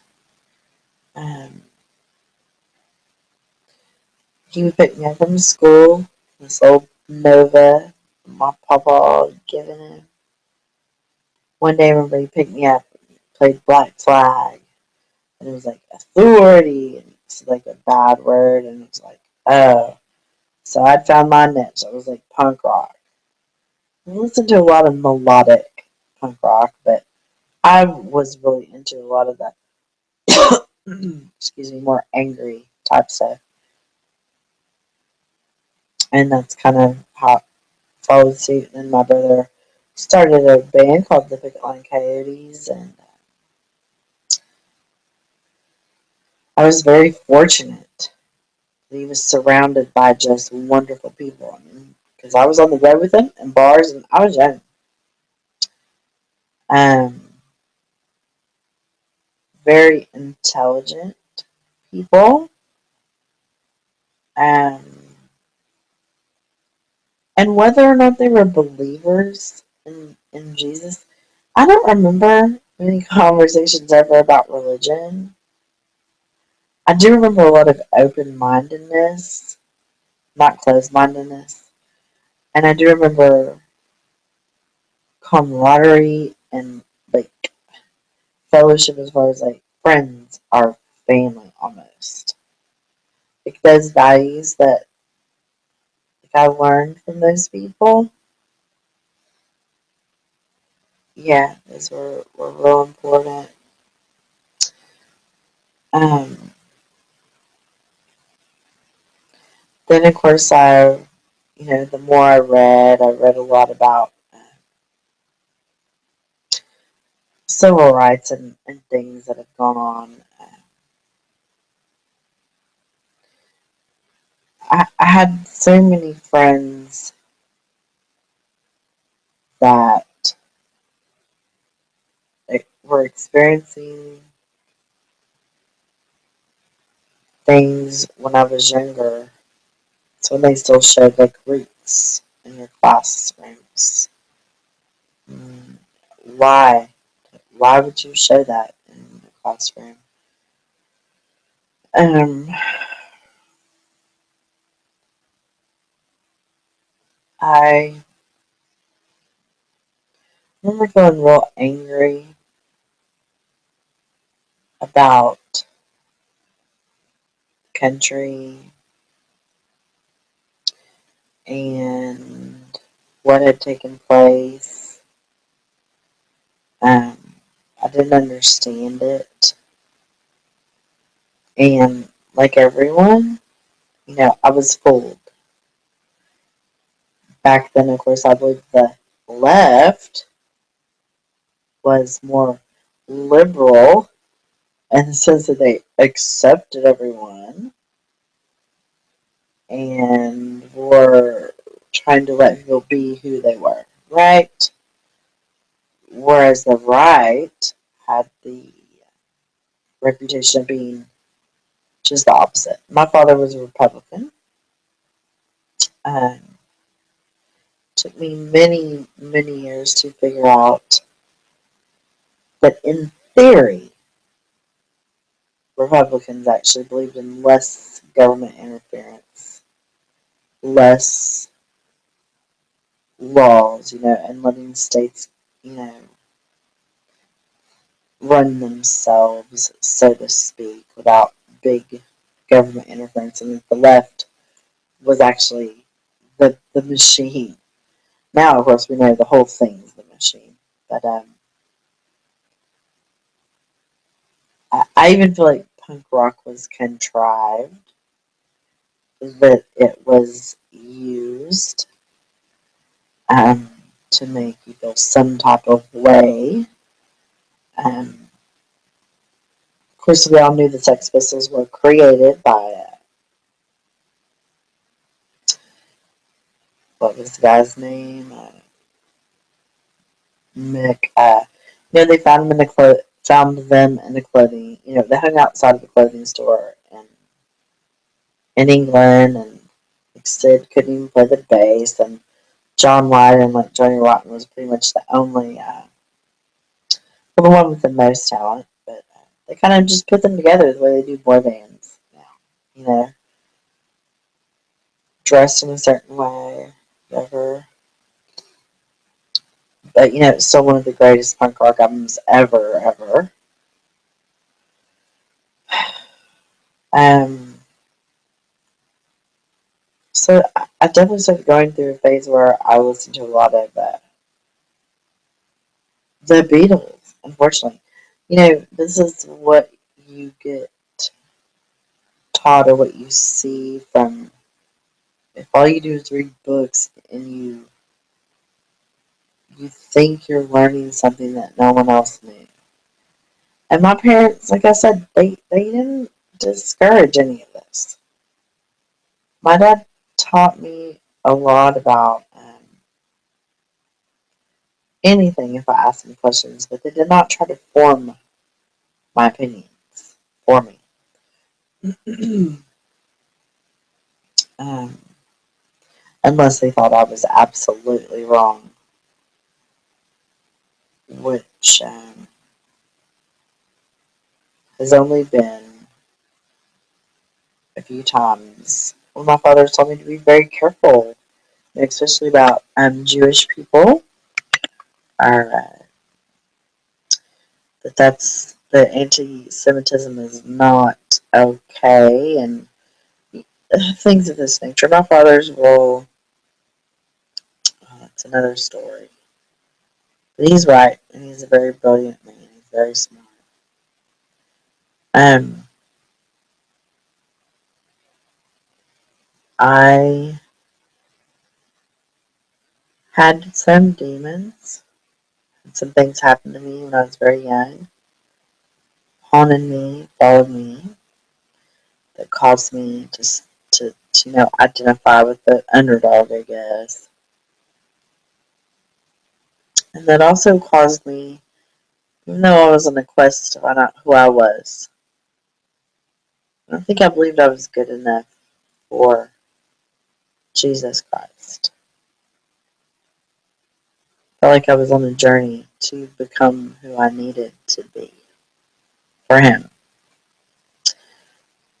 But with all the bombardment, and it's like the internet now. I mean, I read everything, you know, and the way that I was around Hare Krishnas.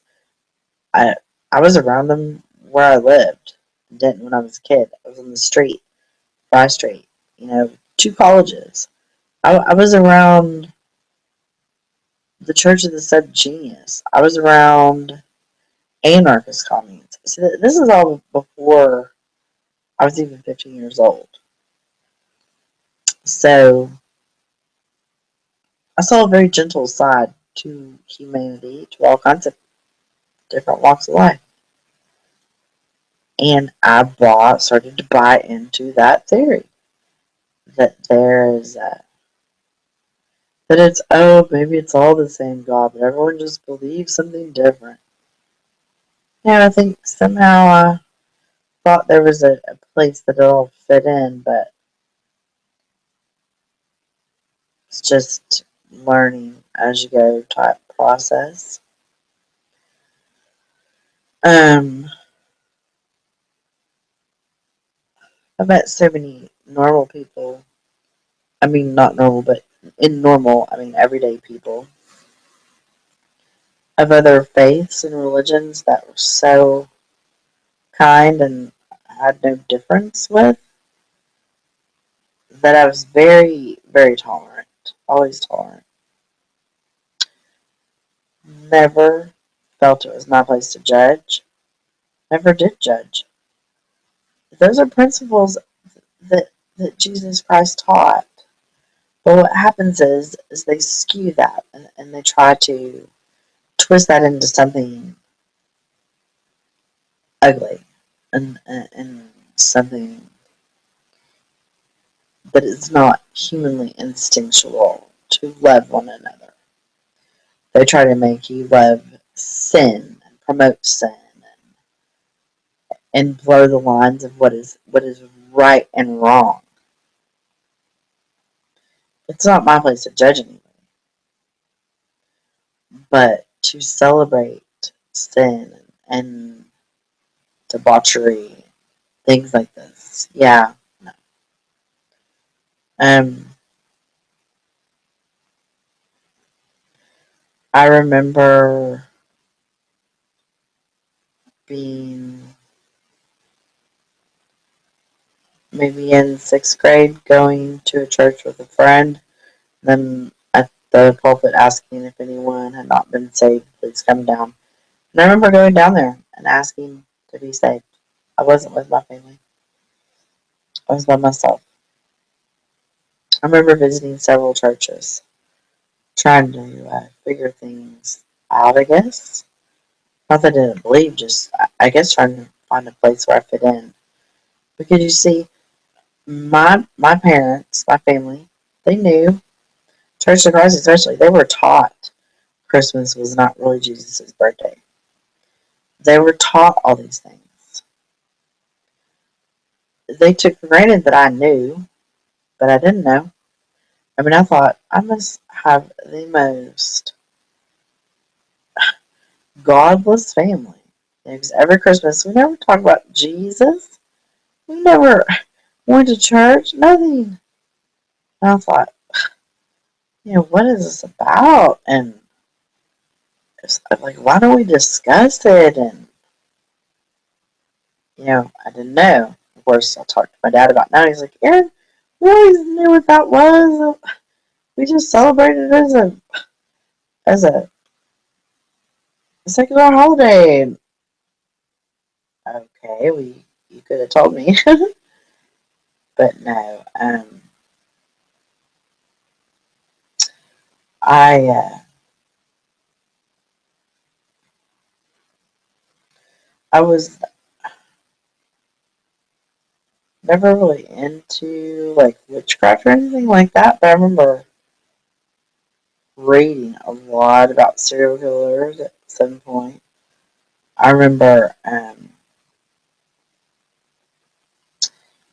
definite demonic interference in my life because I had extreme depression and anger.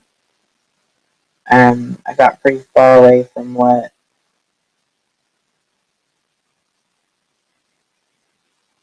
any kind of happiness. A real troubled childhood. That's why I was with my brother most of the time.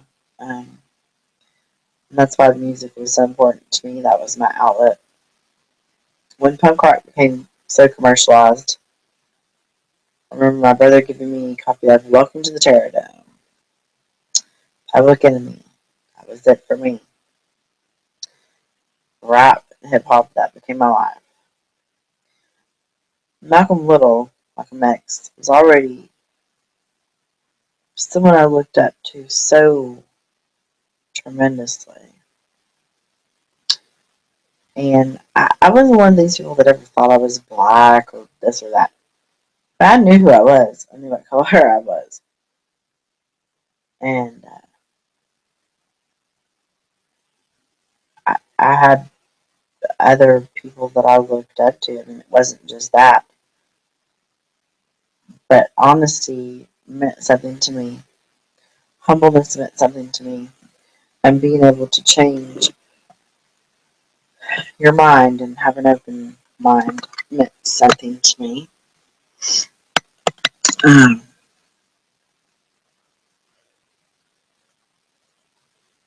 the things that all kids, I guess, revere. Um, so I went on to have lots of issues. I remember my parents. I used to be terrified at nighttime a lot. Starting when I was about 14 or 15. I I was terrified someone was breaking into our house. I had these unfounded fears. I would wake up and my dad turned all the lights on outside. I mean, I did this like ritualistically, almost like compulsively. Fearful of lots of things. Um,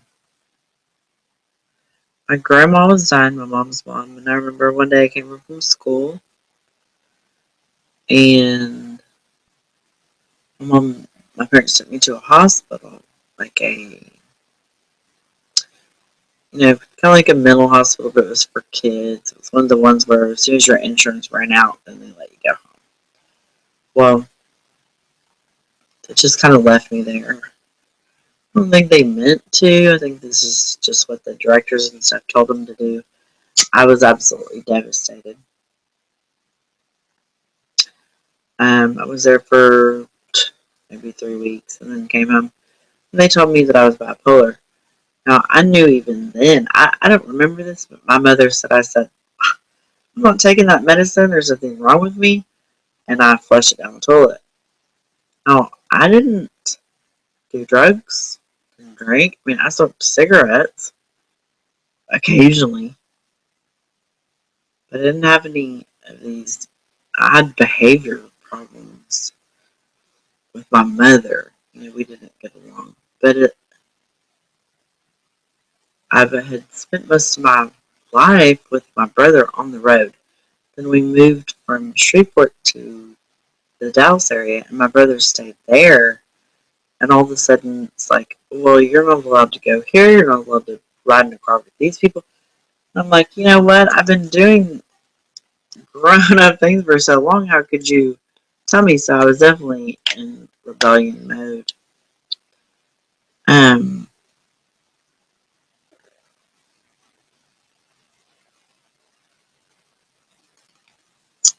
there was a group called Tough Love. I parents joined, I just started, hanging out with my friends a lot. Over got, we're drinking, doing whatever. And I basically just decided I could do what I wanted to do. I remember one night my parents told me I couldn't go out, and they called their friends, tough love, to all come over and confront me. Boy, that was horrible.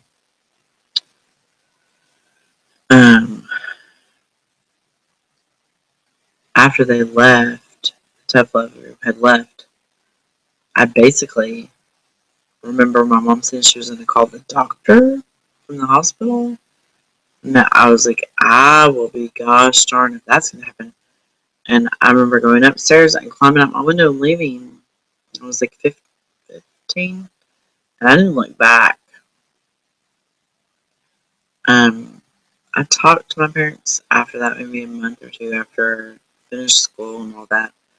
Lived on my own with friends from high school that had some similar situations. We took care of ourselves.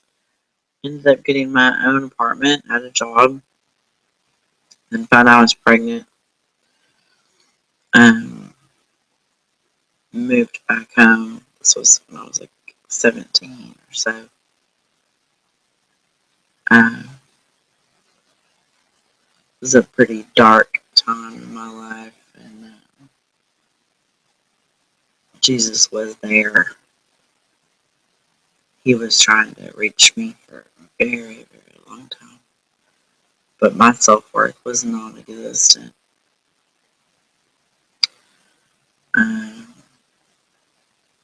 So proceeded a life of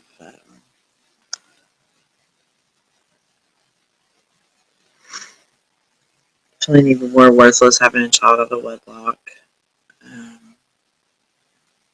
substance abuse issues, but always somehow being protected and keeping some kind of moral compass aside, different than from what other people I'd seen.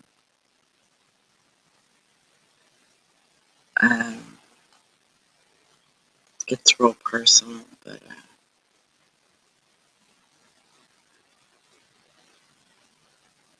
he definitely touched me. I can't explain it. It's almost like it happened overnight, and it was after 2012. It's odd, but it's almost like a light literally went off in my mind, and it was the interest I had in aliens and pyramids and all these mysteries, and then reading about. I think I started listening to Alex Jones, and he plays his part. He's got a role in this whole thing. As far as he did his duty, as far as I'm concerned, with me. I mean, it's not something that I can listen to now, but there was like a 24-hour, or maybe 72-hour, I don't know, it was one of those ones where they were raising money. So it was on constantly, and there were people that were guests that I heard that I would not normally have heard, because they had to fill time, and this was like in the middle of the night. And regardless of what I think about Bill Schnell and whatnot, I remember hearing that story.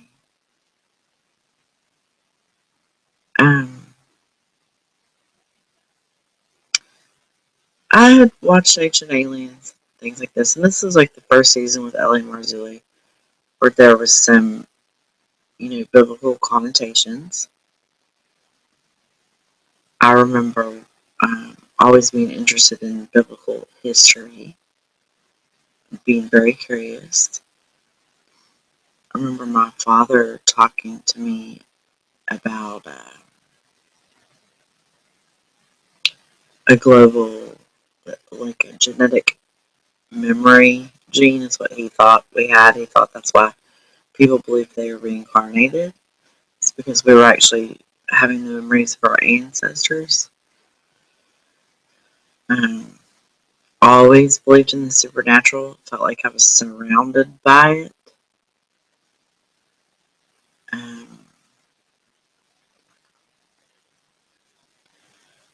Prior to this, I started having sleep paralysis, and then very, very debilitating panic disorder where I thought I was dying all the time.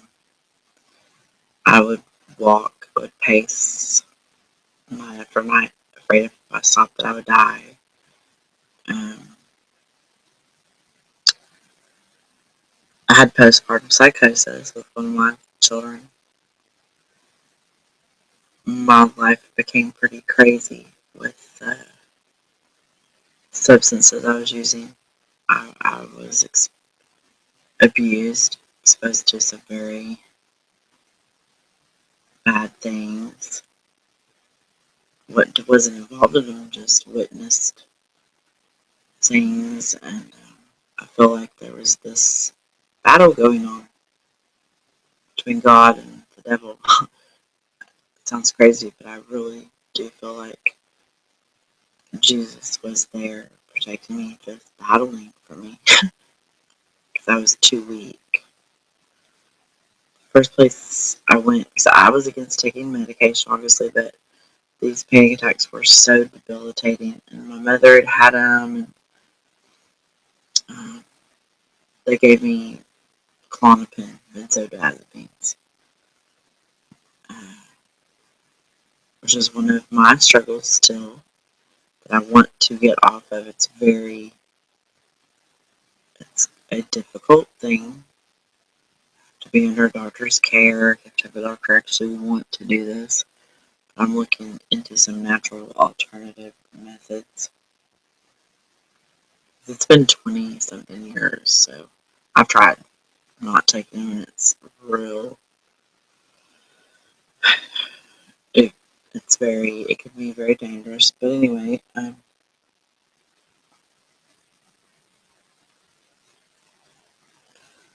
got pregnant. My son Cash, I almost died. Got pneumonia. It's very. I didn't think I could get pregnant. I hadn't been pregnant in 10 years, and he's perfect. He's awesome. But yeah, I almost died, and I'm not gonna say that was life changing. I wish it was, but I didn't care about my life. Still, tried to kill myself several times, even after that. For some reason, I didn't die.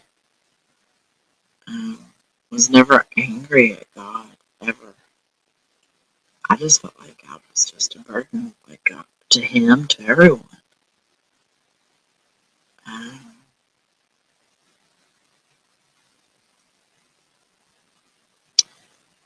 But He somehow changed my heart, and somehow after 2012, like I said, I just started learning things. One of the first things I learned about was, the sons of God and daughters of men, and really, really learning about that. And that's something He used to open my eyes because He knew I would be interested in that. It's crazy, but it's true. And the more I learned, like the closer I got to Him, and I would learn things about myself, who I was, and what I meant to Him. And that I didn't have to be perfect before I repented, before I asked for anything from Him. Even though I had accepted His salvation repeatedly, I don't think I ever felt like I was worthy of it.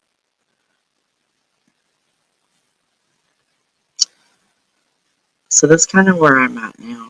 I believe I'm worthy of it.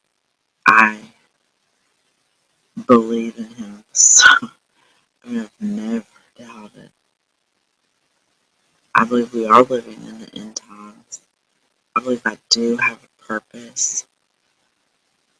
I believe that I do need to make changes in order to receive the message. I've been fortunate to find groups on YouTube, people who have taught me so many things, like KJ Osborne, Brother Theo, fucking changed my life, changed my life. Um, just the messages and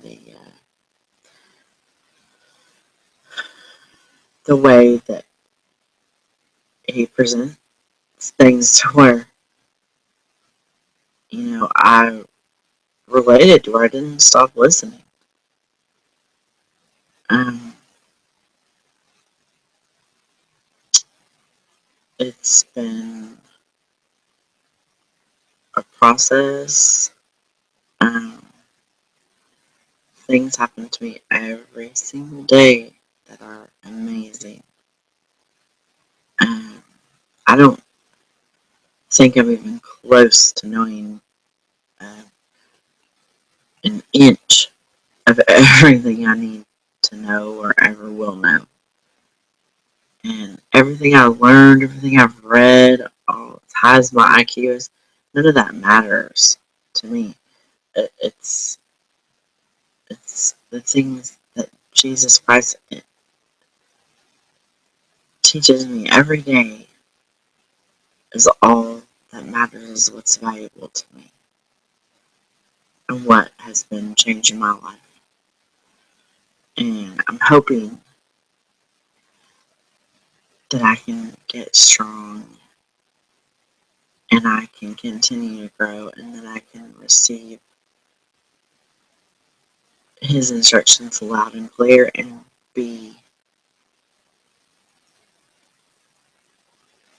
play the part, do what I need to do during these times that he needs me to do. So I'm kind of on a journey still. I'm no veteran. I'm no biblical scholar. I'm a sinner, and any strength I have comes from Jesus Christ. And I have to remind myself every day to ask for it. I have to remind myself every day that I'm worth it. I have to remind myself every day that I can't do it without him. And that's what I'm trying to do. And it's great. I love learning about all you know, the elite and the plans and uncovering things and researching things. Like, it gives you a rush of like, God, just put you on this path of makes you even more determined, to see part of this amazing, amazing plan that began so long ago. I'm excited. I'm not scared. I'm excited to learn when we all are in heaven. Um, and yet I don't lose sight of the big picture, which is that my relationship with him comes first, because we all know the ending, regardless of what's going on. We know the ending. And there are people right now still don't understand. They don't have a clue what they're going to be up against. They won't know how to deal with it. And there are still people that aren't believers. There's still people that don't that look at it at Jesus Christ the way they look at a church they might have gone to. That they've never had information presented to them in a way that they can understand. And I think that's what all of our jobs witnessing is for. Like I never would have listened to just like a know-it-all or busybody, someone just like damning me to this or that. I wouldn't have listened to that. Just like there's people that are, I'm not going to say shallow, just because of the day and age we live in, and just the me kind of attitude and the Hollywood, just everything that is so ingrained in their minds. They, I don't know, they may look at Jesus Christ as archaic, as old, as someone who's oppressive, someone who does not promote uniqueness, individuality, which is actually the opposite. Like, he's the coolest ever. Like, he's the man. Like, he's the coolest. And they don't even comprehend or know that.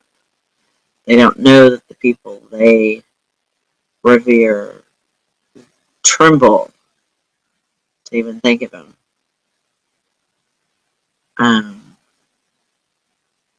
They have no idea.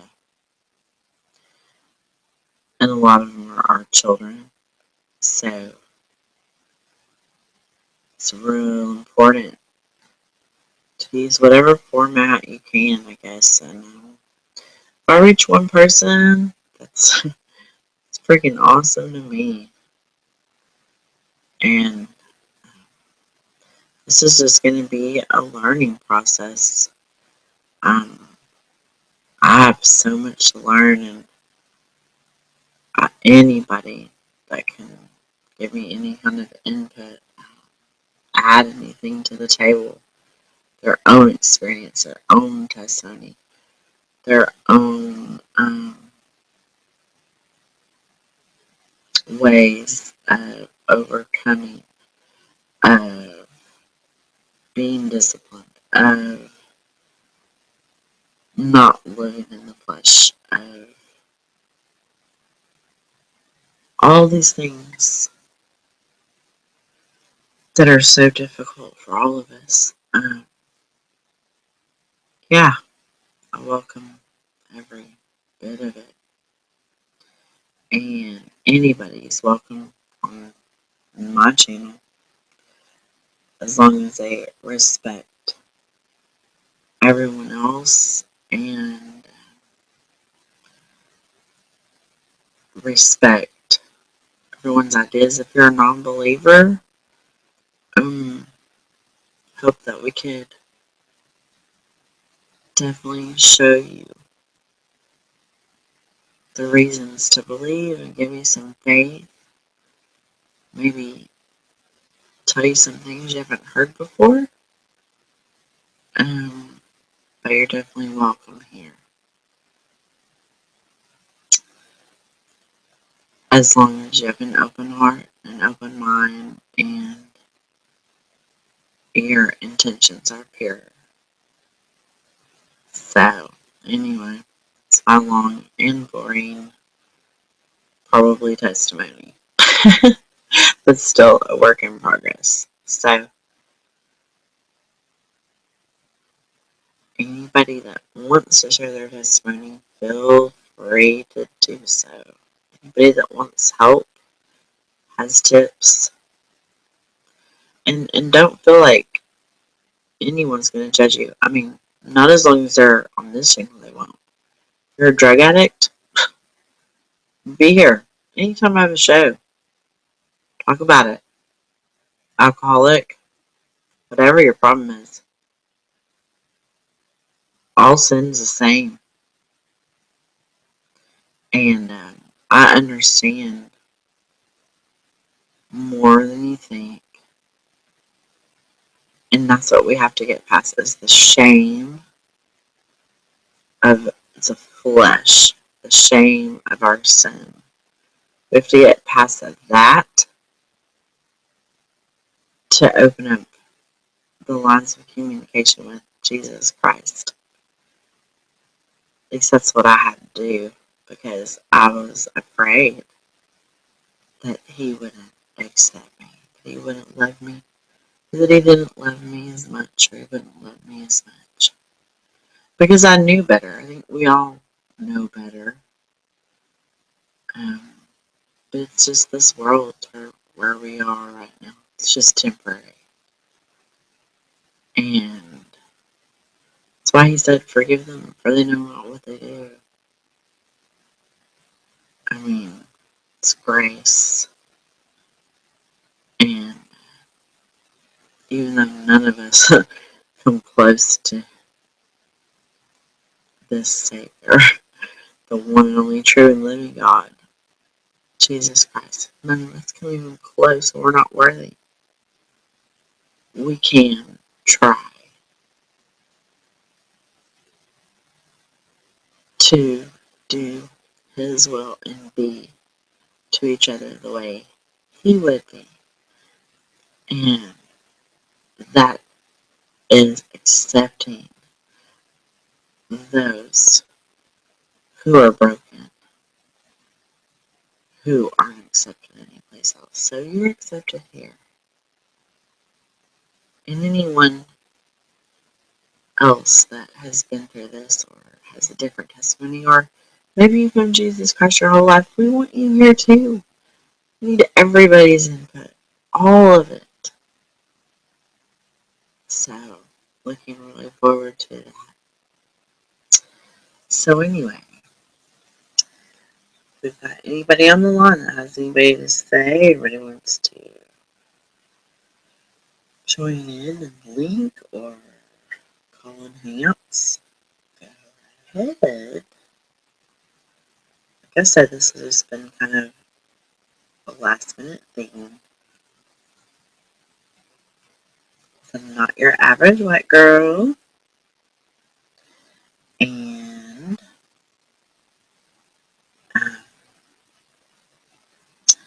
just kind of having a discussion here. Any topics we want to talk about? No. I am working on some videos. Been researching some things. By default, I've found some real interesting things.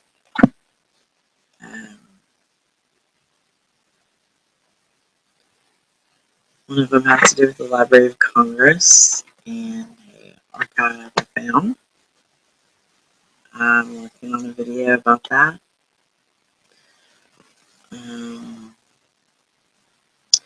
I'm also wanting to work on a video that deals with some coding. I guess you would call it code that I found in an article that I just happened to be reading about something else. And if there's anybody out there that can comment that might know anything about this, about coding that is placed throughout an article that it's maybe a series of letters and numbers or something, lowercase, uppercase, like repeatedly, just random, but repeatedly, that to the average reader, they may not even pay attention to it, but that is definitely out of place and makes no sense. And I have Googled this one particular one I found, and I'm still trying to research it to see what its purpose is. There's a range of topics and a range of different types of articles it's in. But if anyone knows what I'm talking about or has any insight into this, I would love your input. Um, even if you want to email me at Erin Russell, ERIN, all lowercase, ERINRUSSELL 1220 at gmail.com. Be great. Um, I don't know what kind of videos you guys like, what you guys like to see. It's all kind of like a collective effort, everyone's channel. If you're a member of my community on Google Plus, awesome. If not, go and look for it. It's called We're in the Same Boat. Open invitation to anyone.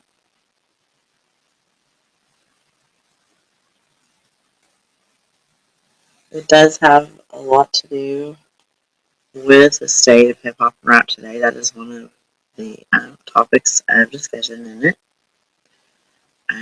That's because that's something that I care about.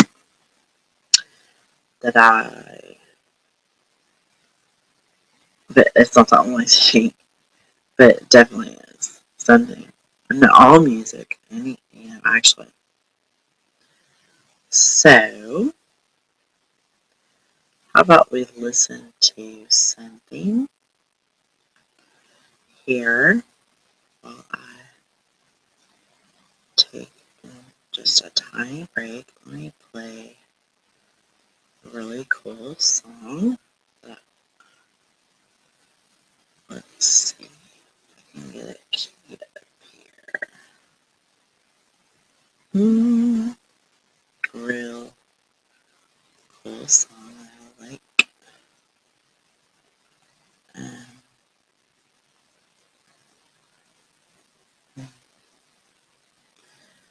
Be by Chance the Rapper.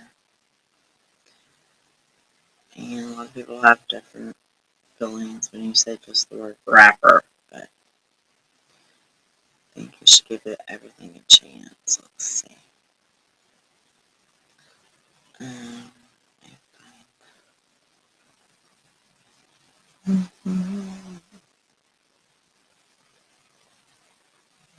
I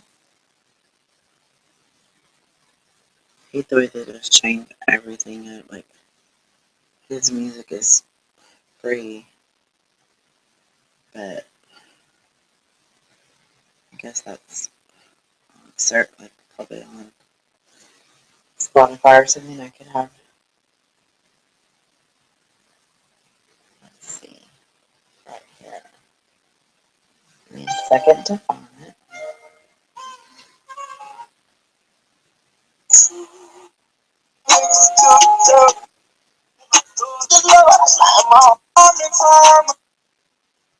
To a real man, some all of a sudden, you couldn't stand me. Body's a number you can't read.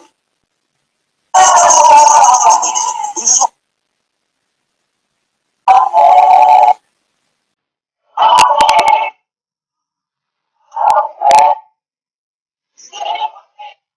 long discussions. Oh, you my cousin?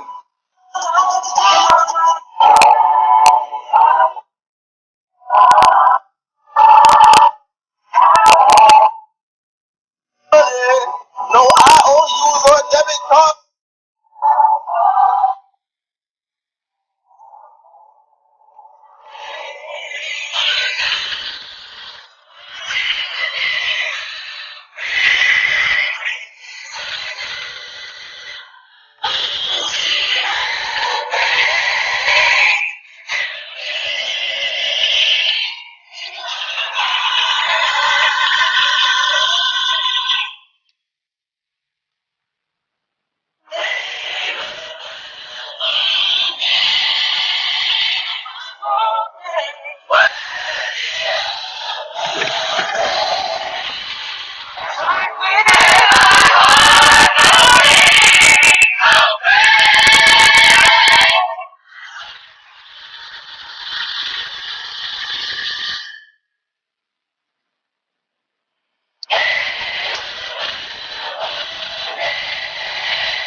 Spotify to qualify a spot on his side. I cannot modify and ratify. My mama made me apple pies, lullabies, and alibis. The book don't end with Malachi. Never will win it. Way of the month by the dozen. Took one score in 3 years from the third when he doesn't. My village raised him a child, come through the crib and it's buzzing. You meet anyone from my city, they gon' say that we cousins. Shabak, Barack, edify. Electrify the enemy like Hedwig till he petrified. Any petty Peter Pettigrew could get the pesticide. 79, but don't believe in science, I believe in signs. Don't believe in signing, I see dollar signs. Color, white, collar, crime. Good God, that gives the freedom. Hosanna, Santa invoked and woke up slaves from Southampton and Chatham Manor. My true girls behind me feel like I'm changed early. The type of worship make Jesus come back a day early. With the faith of a pumpkin seed size mustard seed here. For I will speak noble things as he trusted me. Only righteous, I might just shrug at the skullduggery. I couldn't stand to see another rapper lose custody. Exalt, glorify. Descend upon the earth with swords and fortify the borders where your shortest lie. I used to hide from God, dug down in the slums like I was lost in the jungle like summer after the death of Mufasa. No hug, no meerkat. Hakuna Matata by day, but I spent my nighttime fighting tears back. I prayed and left messages, but never got no hair back. So it seemed. I must have seen was all I needed to show a dream. I build the ark gently, roll my boat down no stream. Sometimes the path I took to reach my petty goals was so extreme. I was so far down in the mud, couldn't even let my light shine. Always there when I needed the phone, afraid to use a lifeline. I'm a lofty height, wage war on the poltergeist with the exalted Christ. Spark the dark with a pulse of light. Strike the culture with a pulse of life. I spit on the tidal weeds. I spit on the apple and kill a worm. A fire in Cali is swallow a valley for every African village burn. G-Elect would have never made it. Oh, son of man, oh, son of man. Who was the angel in Revelations with the foot on water and the foot on man? Who was the angel that wrote a heart from the project to Go chain? On the book in the devil's chamber and put the true name of the Lord on it. Oh, Jerusalem, Jerusalem. Perfect is this with a ball of pride. He pushed up the scriptures and gave us the pictures of false messiahs. It was all a lie. Mystery Babylon, tumbling down. Satan established, tumbling down. This is the year that I come with a crown. Bury my enemies under the ground.